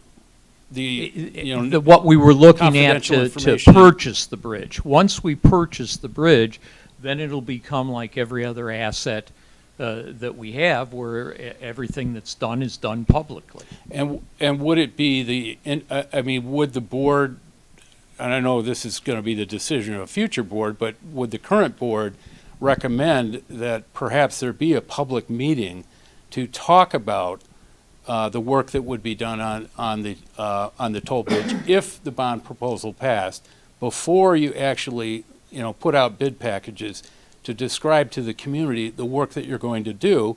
And this might be analogous to what the Grosse Ile schools did with their bond proposal, where they had a rather comprehensive presentation about how they were going to spend all the money for the bond proposal. Yeah, I mean, I see nothing wrong with that, and we wanna give you as much information as we can, and when we can do it, we will do it. But- So, but- yes, but on that point- You're saying, when we go out for this work. If there's a purchase agreement, you're no longer under an NDA. When the purchase is done, when the purchase is done and it is ours, and when the purchase is done and it is ours, then it's ours, and then we can talk about things. I think also to add to that, look, if this happens and this bridge is purchased by the township, it's the township residents' bridge. And the expectation, I think anyways, personally, is that the residents should be able to know what we would be doing and investing and what we would be fixing and what we'd be upgrading on the bridge that you own. It's your asset. And also we understand, I think, or I don't want to speak for everybody here, but I think we all understand here, that reliable access to the island and the reliability of the bridges that we have is very important to the residents, and to have a level of comfort and know what work is being done to the asset that you own that aids in its reliability and ability to service the community. I think that information is very, very important for the residents to know and have access to. And so I think your request seems very reasonable to be part of that, right? To understand what you're paying for and what you're getting for the money that's being spent. Another topic that, again, seems to be unresolved in some people's minds and social media comments. There's been some opinion that this is completely unique, that the township has not ever engaged in a negotiation where you have confidential information being used to set a purchase price. And I wonder if Trustee Bletcher, you could comment on this, because I think being on the Open Space Commission, when the township voters passed the open space millage, they provided a certain amount of money that then the township Open Space Commission and the board would have available to negotiate purchase agreements with private property owners, but the purchase agreement negotiations that would take place before the actual acquisition that would be voted on by the board, those would be confidential proceedings, right? None of the information involved in those negotiations would be public. That is correct, and we're fortunate to have Kathy Walker here tonight. We were involved in some of the purchase of the interest in what was known as Meridian Woods, now Wright Woods, Walker Woods, Tim Walker Woods, and there were 10 portions, 10 owners, 9 owners, but there were 10 segments on that. And when you were going ahead, Kathy, let me finish, but thank you. We'll call it Walker Woods from now on. Bottom line is, when we were negotiating there, and that was done with former manager Dale Ream, you discussed prices, you discussed terms and conditions, all of those things, but it also applies to when you sell property, Greg. There's a little bit of a difference in the sense that if it is an arm's length transaction between two people, I want to buy a strip of 10 feet of your property. I'm an adjoining neighbor, so that I can then build and have enough size, square footage that's required. That's between the two of us. But we have public dollars here that are involved, and the township is, the goal when you're buying is to buy low, and when you're selling is to sell high. And we simply had some inventory of property where we did that. But the negotiations themselves are not part of the public record until they're consummated, until the deal closes.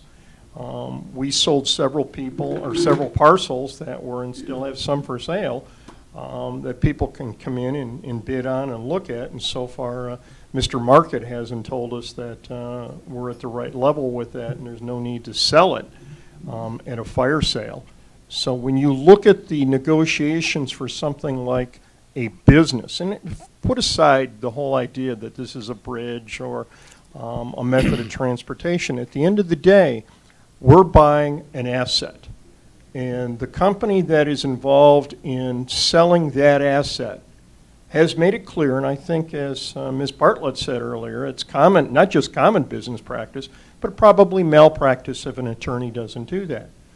What you look at is an exchange of information that if this bond does not pass, this millage fails and we can't obtain the bonds, if we were to have disseminated A, what the price is, and B, what the engineering is, if I were the owner of the Groseal Bridge Company, I'd be in court real quick because now you've just gutted my ability to negotiate with third parties. That's what this is all about. It's not an attempt to conceal anything. It's not an attempt not to be transparent. What it is an attempt to follow the law as you're required and you've contractually engaged to do. Simple as that. Yeah, does that answer your question, Greg? It does answer the question. I would further follow up on in the open space example, as I understand it, in some cases, the township might have obtained, and it's my understanding they did obtain appraisals in advance of actually engaging in the negotiation. And it's my general understanding from what has been said at these meetings that the township did obtain a business appraisal of the value of the toll bridge and its assets and the whole company. So you have a valuation of an appraisal of the valuation. Yeah, I mean, any good business, you go in to buy something, you want to know you're in the ballpark, that they're not asking too much, or you want to know if they're not asking enough because now you're getting a deal. So you want to know that, and that's just what you do. And yes, we did that. We wanted to, just as part of our due diligence was to find out, is the asking price in the ballpark? Greg, one other thing. You'd mentioned earlier this is unprecedented. When Jim first approached the board and gave the information that this was out there, I don't engage in purchasing of bridges. Jameson doesn't operate bridges. I don't think Joe has the engineering background to look at that. And the other board members here. So we engage the services of professionals to tell us what makes sense and what doesn't. I was very skeptical at first when there was the conversation about going ahead and perhaps buying the bridge. My first thought was, I know how to drive across it, but how do we discover the best way to operate it, to maintain it? And most importantly, we're not talking about repairs, we're talking about upgrades. How do we accomplish that? So you recall the slide that came in earlier with H&H as an example with the engineering. We went out and interviewed and looked for the best in the business. And particularly with H&H, I've had the same feedback that others have heard, the very best in the business. You can't do wrong with that. Does that mean they're perfect? It's as good as the person that's operating on it. Lady back here, Mary, asked whether or not there's any guarantees, that the sky isn't going to fall. I think if you had looked back 3 weeks ago as to what happened in Asheville and other parts of the country, they didn't have flood insurance. You go with what you know. And what we know is that this bridge, from what our engineers tell us, makes sense. From what our business consultants tell us and our financial consultants, it makes sense. And what really is important is that we've had a lot of conversations about whether or not this is a good deal or how'd you arrive at $59 million, and I'd love to be able to give more information on that. But at the end of the day, the due diligence has been done. Are there guarantees that the sky's not going to fall, or that the French Broad or another river in North Carolina is going to flood, and that flood insurance we never thought necessary? Now we can't find the house or the paperwork. There are no guarantees in life. But what is a guarantee with this is the idea that there's going to be some control over this with all the knowledge that's been accumulated. And I'd love to be able to just release everything here, and can't do that. But at the end of the day, that information is going to be available to people that are interested in it. And I want people to think about what they're doing and what their options are, because I haven't heard better options. I understand the Bailey Bridge, I understand those things, but those are Band-Aids. And it's not a long-term solution, and that's part of the problem.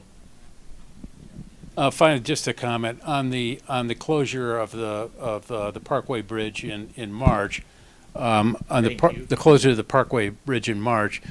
Just a suggestion that I think it probably would be a good idea to start the process of asking the Coast Guard for some regulatory relief on the operation of the Trenton Channel, because that has in the past been granted to the township in these closures. That is on our list. Okay, great. All right, thank you.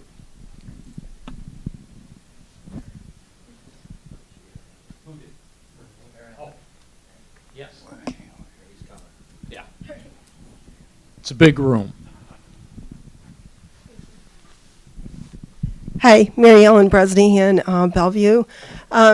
I have a copy of that detour, the statutory law right here, and I don't think it means for Wayne County to, purchase the bridge or take care of our tolls. I think it simply means that if they're cutting off our goods and services, that they need to provide some kind of detour for us on the island. I mean, they can't just say, okay, you can't, have medical equipment, you can't have, goods and services, and that's basically what's going to happen in March. And so I don't think it's the township's responsibility to figure that out. I think Wayne County, by this law, is really supposed to provide some kind of detour for the residents here on the island. And there is a penalty that follows that says if they don't do that, there is a penalty for that. So it's not as big of a matter. I mean, they're cutting off our goods and services, and they need to provide something to take care of that. It's a law. If you want to put it up there on the screen, I have it right here. We'll look into it further. That's all I can say. I mean, I'm not, we can't discuss that now because we don't have. Okay. The reason why I'm really bothered by this too is because, there's a lot of scare tactics out there. People are like thinking, oh my gosh, what are we going to do? We're not going to get this, we're not going to get that, and so forth. So the whole purpose of us buying the toll bridge is basically to accommodate Wayne County so that when they close their bridge for repairs, we have another bridge to rely on. It's to accommodate the residents of Groseal. Well, it's to accommodate the residents of Groseal so that they get what they need. Now, with this closure, I mean, is it going to? Certainly, with that closure and with the toll bridge being at the weight limit that it is, certainly there's some inconvenience there. There's some hurdles that we have to get at for emergency things, but also it does mean the inconvenience of you driving across the bridge and buying your groceries on the other side, gassing up your car on the other side, doing your work, on the other side. So yeah, it's absolutely in a lot of cases it's just an inconvenience. In some other cases it's absolutely more important, and that's what we're looking into. As far as that, we will look into that further and get with our legal counsel on it. all right. And I'm just saying, like right now we do have two bridges. One bridge is basically for our commercial traffic and so forth, and the other bridge basically for passenger traffic. We're not dying right now. Everybody has a way of getting off and on the island. So it's like if Wayne County is responsible for their bridge, which I'm a little upset with you guys because, when they closed for 18 months, we came back 2 months later, and then it was said that, we got to close the bridge again.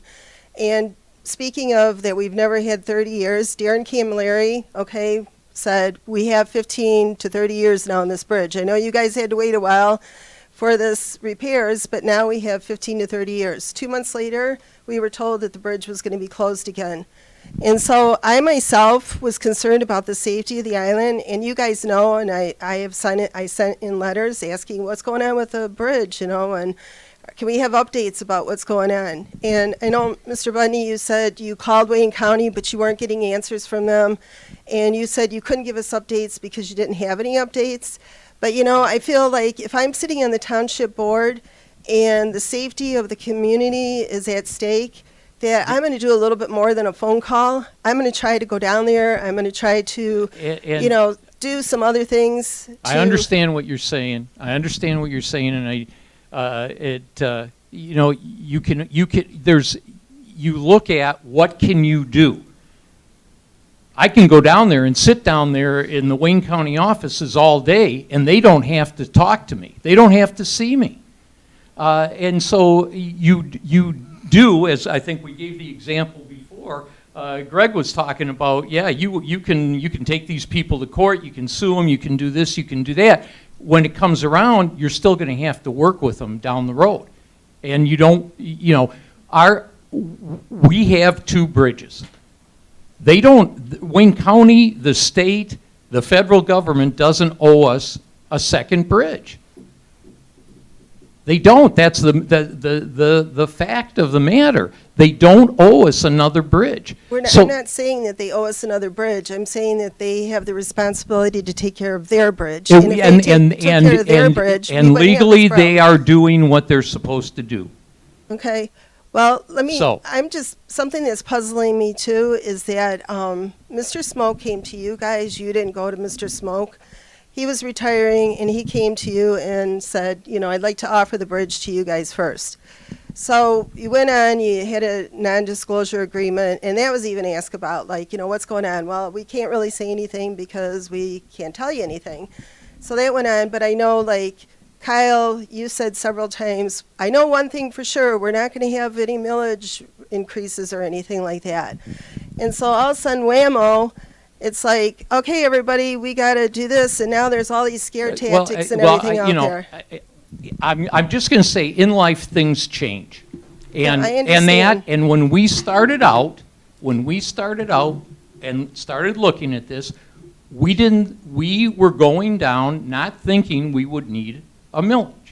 When we looked at this and found out, after doing our due diligence, that in order for the only reason for us to buy that bridge is that it services our community, which means it gets all these trucks and buses across. And when we found out that it would not, we determined what will it cost, and then we determined we couldn't do it without the millage. And that's the proposal that is being put, and it's the only proposal that has been put forward to the people. And the people have to decide. And that's, again, the people are deciding. It's not us. We're telling you what we know. We're telling you, here's what we're faced with. Here's what the community is faced with. You decide what you want to do. Okay, so what if Smoke never did come to you and didn't retire and didn't have the bridge? Would you expect Smoke to update the bridge to accommodate Wayne County? What if this never happened? What if Smoke said, I'm going to keep my bridge for another 15 years. I'm not going to sell it. Then he would do what he wanted. Right. Yes, So then yes. Then we wouldn't be sitting here and having all this No, issue we going on wouldn't. and No, we wouldn't. everything. He'd have his bridge, or he would sell it to someone else, and that would be that. Just answer something, Jim? Yeah. Go ahead. First, I really do want to thank you, Mary Ellen. I think you're here, you're participating, you have been throughout this whole process, as you've said. And I really mean it. I think it keeps us honest, and I appreciate everything you're doing. I appreciate your feedback on Wayne County and how to push them. Jim has a style in pushing Wayne County. Joe has a style. We all have different styles and different ways to do it, and I really do believe that all different ways of pushing Wayne County helps. And then, finally I'll say, I wasn't happy about the idea of a millage on this either. I didn't like it. I proposed a different way of doing it, and admittedly, even my different way would have not upgraded the bridge to the level that would have been needed to accommodate the services that are necessary to keep the island going the way it is. I was unhappy about that too. But so I just want to say that. So thank you. Yeah, and I would add to it. I'm not a Grosse Ile native, right? I wasn't born here. I'm sure there's people sitting here or even up here with me that were. I moved to Grosse Ile because it's an island. In fact, if it were up to me, I'd be living in like La Chenu or some other cold, miserable place where I couldn't see my neighbors, right? And I had to, fly in groceries in the wintertime, right? So But I work in the Detroit metro area, and I don't own a plane, so here I am living in Grosse Ile, right? So we live on an island, and there are some like risks and challenges and concerns that we have, you know, living on an island, right? We have 2 bridges. Our power comes across, you know, our water comes across. We have to be able to transport things, you know. So I think that I don't think that what you're hearing, at least not from the government, is scare tactics. What you're just hearing is facts, right? Like if we don't have at least one bridge all the time that can hold 36 tons, all the time, we're going to have real problems, right? There's, 11,400 some people that live here, and Carl's got all the numbers, but it's something like that, right? We make a lot of trash. We make a lot of human waste, right? All of that needs to be processed and taken away from here. There's no dump on the north end of the island. So not being able to do that on a regular basis will turn, I don't even want to think of how much of a nightmare scenario it becomes after 30 days, right? Earlier when I said probably a federally declared disaster is actually probably what would happen after 30 days. At least with no bridges, right? One bridge, we'll get by. So I just think we have to understand, like, we're in a little bit of a position where we live in a unique place. We've got unique problems. We've got to come up with unique solutions, as Dave Chappelle would say. So I would add, too, that when Jameson talks about just the facts, I think Mary Ellen, you and I were both born here. I know that we've seen a lot of change in all of the, can I say 6 decades since here. This is a different kind of opportunity than what we've had before. You'll recall one of the slides that said that there were 3 prior attempts by the township to purchase the bridge. I recall many, many years ago it was in the low millions of dollars, which seems like an absolute bargain today. But the bottom line is this community, unlike any other third party, has needs that really need to be met. It was the Grosse Ile Bridge Company that made the phone call to Jim. It was Jim that has been down pounding on the doors and maintaining the contacts, creating contacts so that discretionary revenue can be sent to Grosse Ile. And the last time I looked at it was almost $50 million for roads and bridges that we've received. I'm not here to trumpet the accomplishments of Wayne County, and I'm also not here to burn, no pun intended, burn any bridges. But it's a realization that there's a finite amount of pie out there, and there are no scare tactics. It's reality. But there is. Yes. Well, it's not coming from the board. And but I understand that. Is it possible I could have the thing for just a second? Well, Just for one if thing. you're scared, vote no. Or if you're not scared, vote no. No, I didn't say that. Could I just have the microphone for a second? Please? You don't seem to want to give me that mic. I promise I'm not going to say anything bad.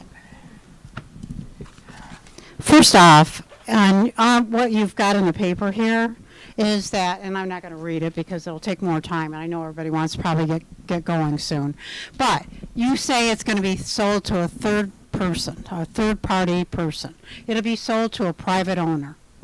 Now, what that equates to is everyone's scared of who that private owner is, and those are the scare not that the township said that, I'm not saying that, but it has developed into, oh, we have to buy this bridge because people, a third party or a private owner is going to buy it and tear it down.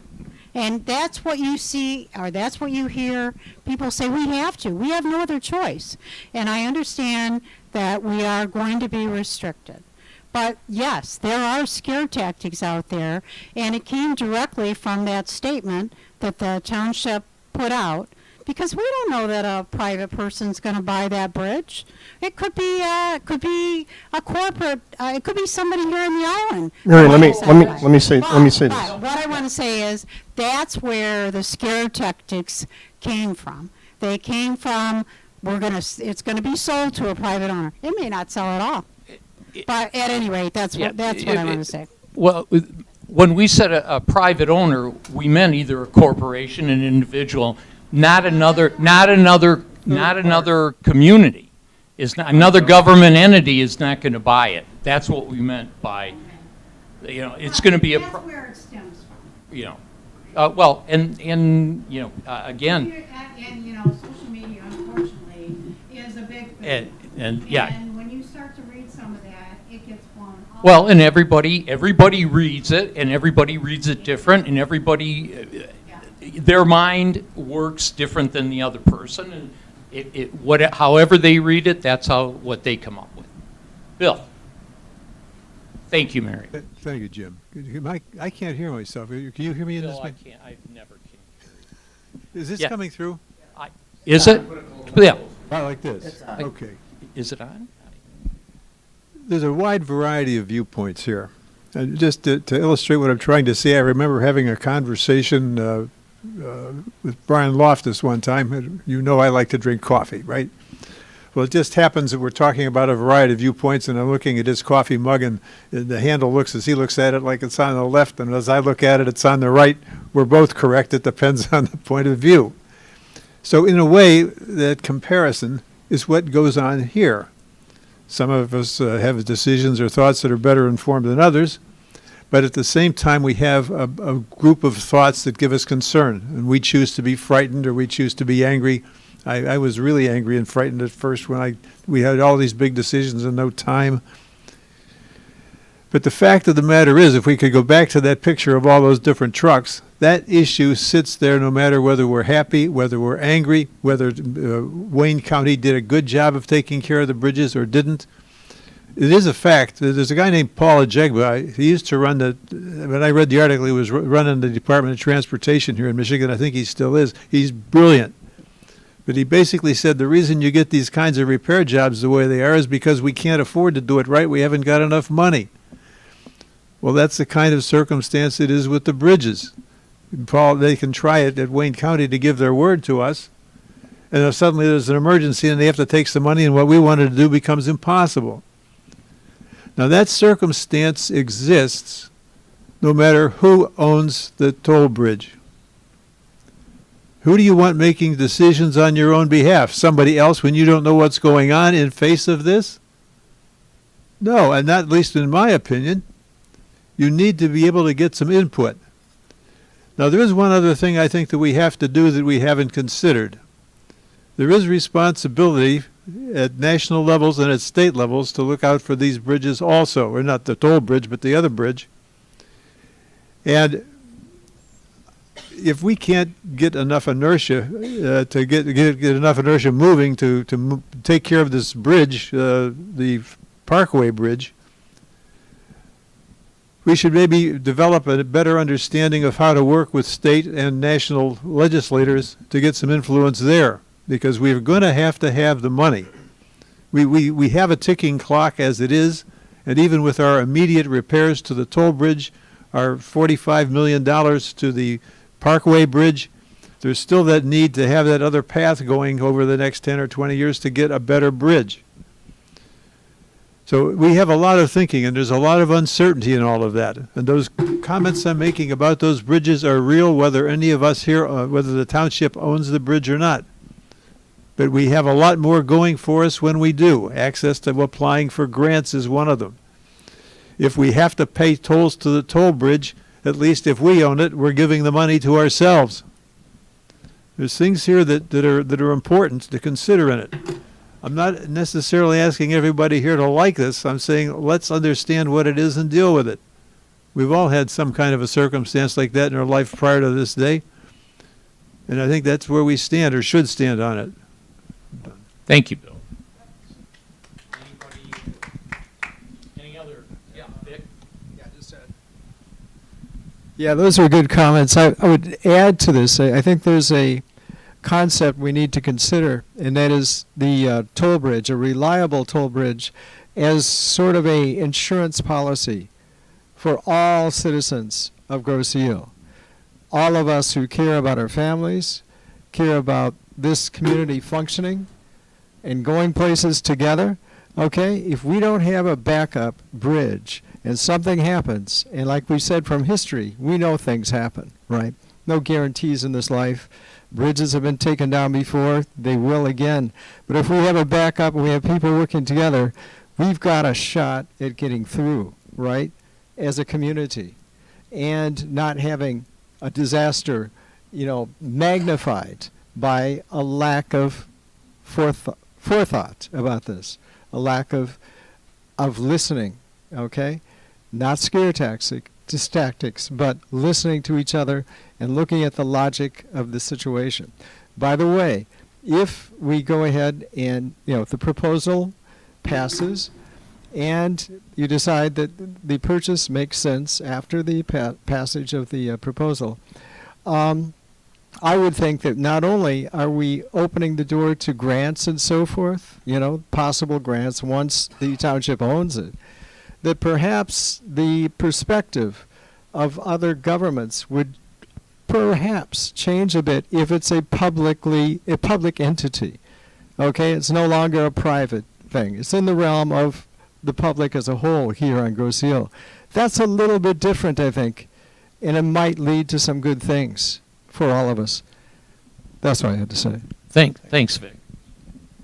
To follow up, Vic, on your comment on what Mr. Hiles said too, we look at just a bridge. That's what we see when we cross over the bridge. But one of the important things is, and I've driven across that bridge thousands of times, like probably so many other people.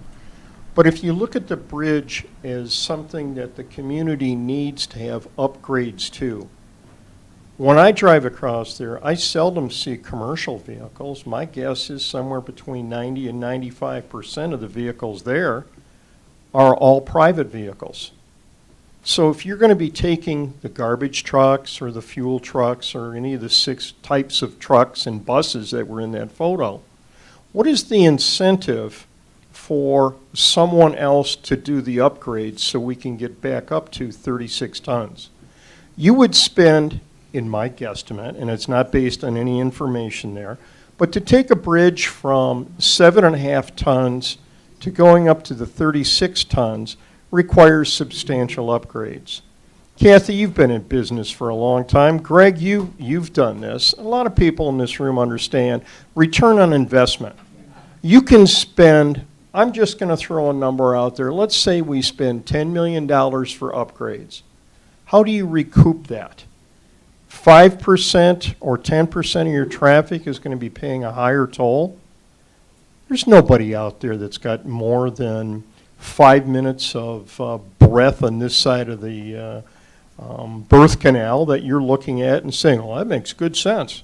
I'm going to put millions of dollars into something to take care of 10,700 residents, and I'm not going to get my money back. There's an issue with that. That's why when I said earlier we are uniquely situated, we need to have, in many people's minds, a viable alternative. And if you don't own it, you're asking either the current owner or future owners, it's going to be sold. It's going to be sold. The only question is when and how much. But what is the incentive, the return on investment for a third party to come in and say, I want to spend millions and millions and millions of dollars to do upgrades I'm never going to get back? I beg to differ with you. I'm sorry. A businessman that goes in, well, here we go. Yep. I can just stand We're- up and shout. well, A businessman that's going to purchase that bridge, if somebody's going to do that and do the upgrades, I don't know how much smoke made while the bridge was closed, the county bridge, but I have to say that I watched lots of cars going across, lots of trucks, lots of axles. So I don't mean to put this out, but to me that sounds like a scare tactic. It sounds okay. We are getting off track here. This is all right, but I'm just saying yeah. that we don't know who's going to buy that bridge. No, we don't. And we don't know that they're just going to keep it a car bridge. I see a lot of cars too, but I don't believe that would happen. I can't see somebody spending the money for that bridge, whatever it is, and then not putting the work into it and getting tolls. The tolls alone are going to be a lot of money. So at any rate, that's all I'm going to say.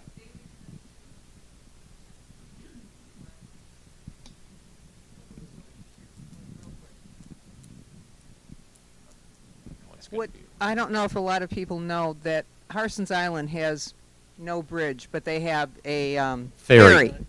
And I looked it up. The ferry is $15 a round trip. But the thing is, today it's $15. A couple years ago it was $12. I remember when it was $8. Business people want to make money. Business people do not say, oh, I'm going to spend millions and millions, and if I hold on to it for 50 years, they want to turn their money. They want to make their profit and get on to the next job and the next thing. But just think about it. How would you like to pay $15? And that could easily happen, easily or more. We don't want, we want to keep this to a discussion of answering your questions on this, not to get into a debate on what might or might not happen. Hi, do you happen to know if there isn't a buyer for the bridge, what would happen if the bridge company decides they don't want to operate any further? I wonder if they have any bonds posted. I mean, where I'm going with this is, what if they dismantle the bridge? Which I don't see out of the realm of possibility. If there isn't a buyer and they don't want to operate it, I think they'd probably have to remove it because it could be an impediment to navigation. Navigation is the only thing they need to, that bridge needs to worry about, not the vehicle traffic, but navigation. So they swing the bridge open and leave it, take the bridge down. Those are all possibilities. I don't foresee any of that happening, but yes, it could. Just like we said before, anything can happen. It's an unknown. Thank you. Ron?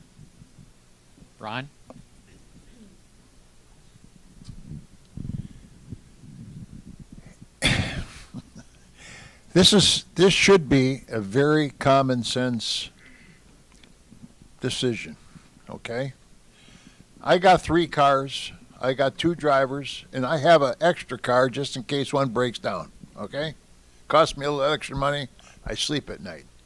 This business, can another buyer buy the bridge and just tear it down? Yeah. Is that there's no. It's a privately owned bridge. But I mean, it's sort of regulated by No, the water authority or. Well, I mean, if he doesn't want to swing it, he just wants to tear it down, he could do that. Right. Someone could. As long as he's not blocking the navigation, yeah. Okay. He can do that, and taking it down does that. And a wealthy man could just take what the bridge is actually worth as buying and just write it off as a write-off, right?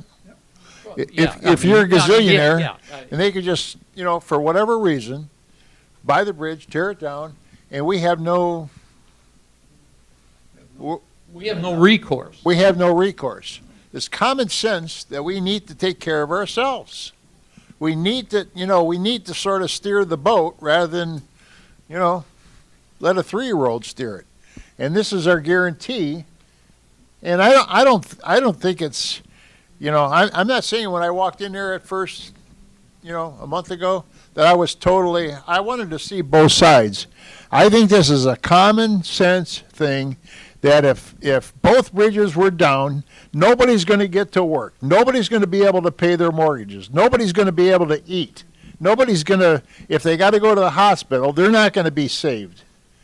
And I think we're getting off track and really, picking on straws here, but this is a common sense thing that people should think about. We can steer our own boat and make sure that we're sort of covered. Not that anything else could happen, but it sure reduces the risk. And I think it's a very good presentation, by the way, and I hope people out in TV land have been awake and watched this, because I've heard a few stories and I've heard a lot of good comments about it. This scares me. I talked to a real estate agent today, and he says if something happened to one of the bridges that looks like it's going to be a long-term thing, our property values are going to, they're just going to dwindle. So you're going to lose your investment that most people worked their whole life for. Okay, that's if they live long enough to, want to sell it. And I don't want to get off track here, but there's things that could happen that would just absolutely, our insurance. I talked to an insurance agent today, and they're looking at this. And if we don't do our due diligence, they could cancel our insurance. Half the people in Florida can't get homeowners insurance just because there's a risk of a hurricane. Now we've got the hurricane, and nothing they can do about it. But they want to live in Florida. People want to live in Florida, and that's another thing. So I don't want to rant and rave. No, and that the whole purpose of these meetings, we have coming out in the Groseal Grand. There's the insert is going to be in the October Groseal Grand, the whole purpose is people get informed, and you make your decision whether it's for or against. Make your decision. But use your common sense. Well, and everybody's common sense is different. It's unfortunate. It's unfortunate, but everybody's common sense is different. Yeah, this lady over here. Thanks for not getting us fined by the FCC. Right? Yeah. I just have one thing to say. The only thing scary about this whole thing, and I understand where you're coming from, is the if. And the if is, if somebody else does get it, we will not necessarily be able to do what we do now. I was involved in the airport buyout by Wayne County years ago. It took years. And by the time it was all done, the houses just kept plummeting and plummeting because the airport expansion out there. I don't want to count on them for anything. I would never do that again in my life. They basically handed me an offer and said, this is what you're going to get, or get an attorney. And the attorney told me, don't even do it. It could take you 5 or 7 years in court, and you're still going to be in the same spot, $40,000 less than I would have taken from you. So to me, the answer is, I want to take care of my own destiny, and I know I can do that. It's not going to cost me that much. If I lived in a condo, I'd have that taken care of for me too. I choose to live here because I like it. It's maybe going to cost me, and I don't live in a great big house, maybe $300 or $400. To me, it's worth that to me. And that's where I stand now. I'm not going to worry about it anymore. I've already been through it once. I won't do it again. And I'm rooting for this community. I moved here because I like it here. It's small, and there's a reason I live here. And I want to protect it. So that's all I got to say. Thank you.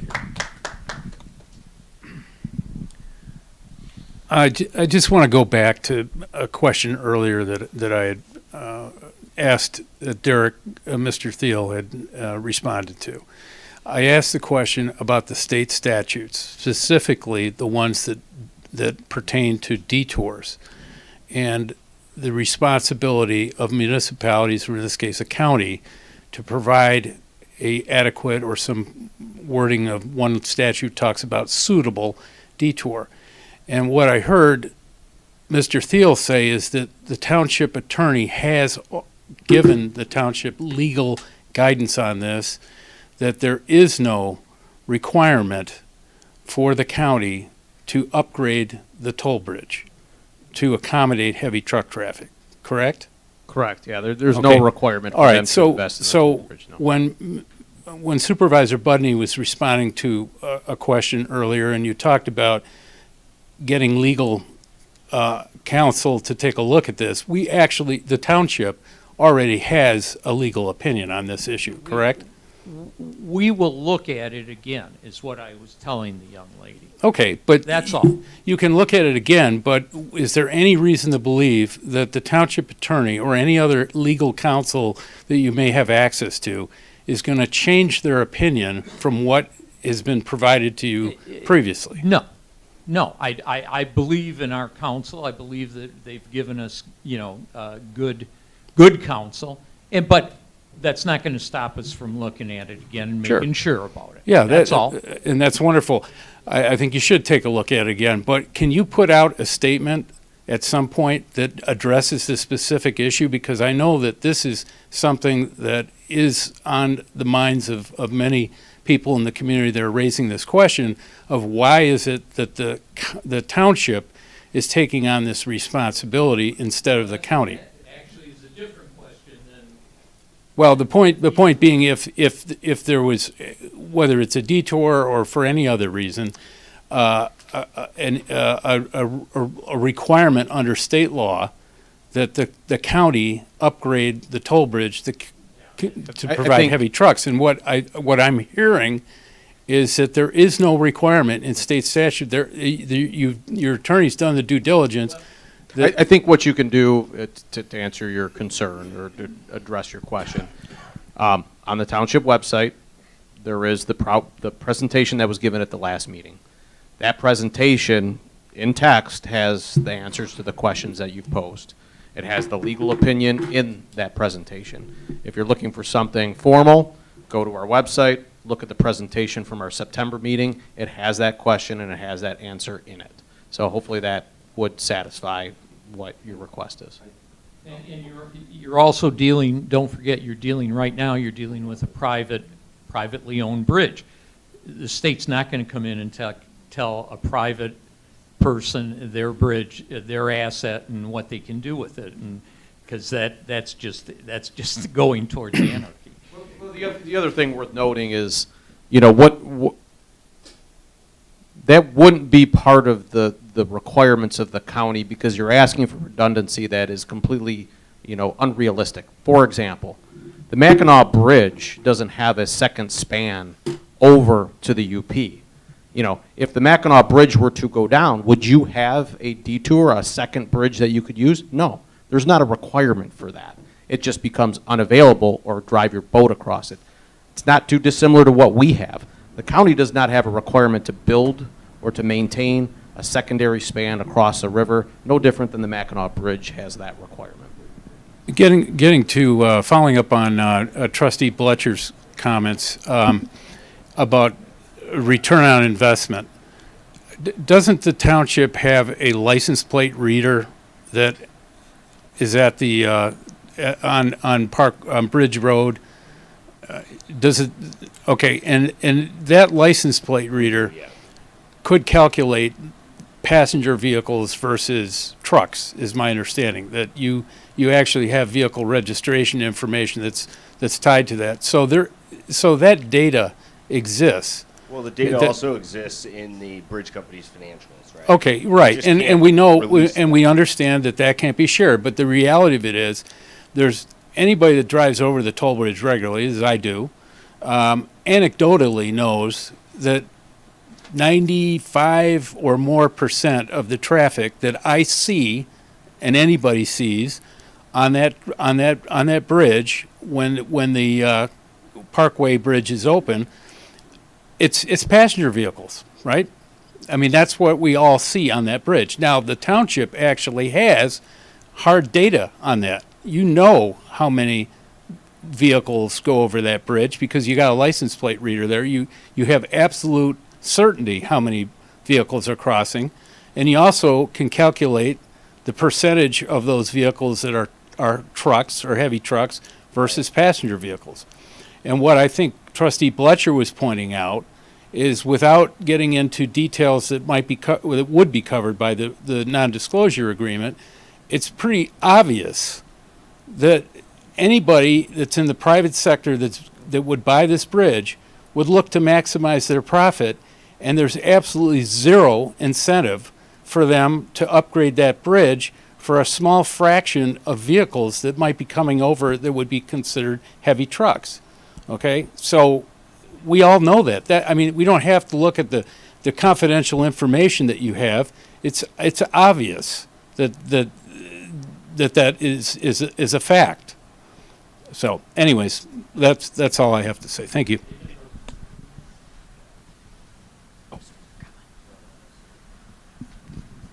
I think there's been some confusion too about the length of time that the toll bridge will have to be shut down if the proposal passes. And some people think that it's 30 months. So That's not correct. is it true that, the way I'm reading this is steps 1 through 6 are going to be 20 to 24 months, and steps 7 and 8 are going to be somewhere between 6 and 10 months? Is that the estimate? Probably 6 and 8 months is what Okay, we're looking at. so the last thing that would be done would be, of this whole process, would be the construction. Getting to the actual work is Okay. the tough part. Okay, so that 6 to 10 months, 6 to 9 months is what's estimated by by the engineers Right. that you guys have consulted with. And you've also had discussions, if I understand correctly from previous meetings with Wayne County, about the fact that Wayne County would coordinate to try to ensure as best possible That is the discussions we've had. that their repairs will not cross over with Correct. the toll bridge repairs. Right. Okay. And then just in closing, I have to say that in case anyone missed this irony, I'm fairly new to the island. I cannot believe, but I'm from downriver. I cannot believe the decades that have been spent, people on this island complaining about the lack of control that they have over Wayne County, but don't want to take advantage of control over another bridge and another option to ensure their way of life. So just in case anybody missed that irony. Thank you.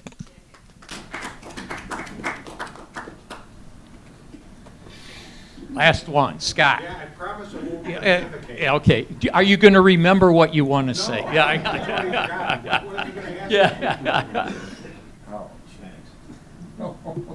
It just dealing with the kind of piggybacking on what the previous commenter said. So what's going to happen is they're going to close the free bridge down, and then we are going to be limited to the 7,500-pound limitations on our bridge, or whatever it is. That's 7.5 tons or whatever. Yeah, 7.5. 7.5 tons.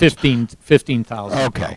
So how long is the free bridge actually going to be down then? I mean, They're telling us that there's two different things. There's their projects that they had. That's one thing. That's a more extended one. This is, they're telling us a month. okay. All right. So what I'm getting at is, for that 1 month, that we can't exceed the limit on the pay bridge. How are we conducting? How are we going to be conducting business? I mean, the waste removal and things of this. I'm sure this is brought up, and I missed it. Yeah, we touched on it at the beginning. That's what we are looking into to see what we can do. Okay. We are absolutely looking into that, and I hope to have that information for you by the end of the month. Thanks. I'm sorry. Keeping in mind that there's a lot of components to that. I mean, there's a lot of, as I mentioned earlier, stakeholders that are going to be potentially impacted by that we have to have conversations with, right? So, and all those stakeholders are all the ones that we've talked about throughout this process. But we are going to do our best to try to minimize the impact, to try to, carry the community for the 30 days that it's scheduled to be closed. But it's going to take some work to figure out what are the best options for that. So. Okay. Thank you. Thank everybody for coming. Thank everybody that spoke tonight. Thank you, regardless of what your views were. It's important that they get out. It's important that you have your say, and we want to hear that. So I thank you all for taking your time. Don't forget to vote November 5th.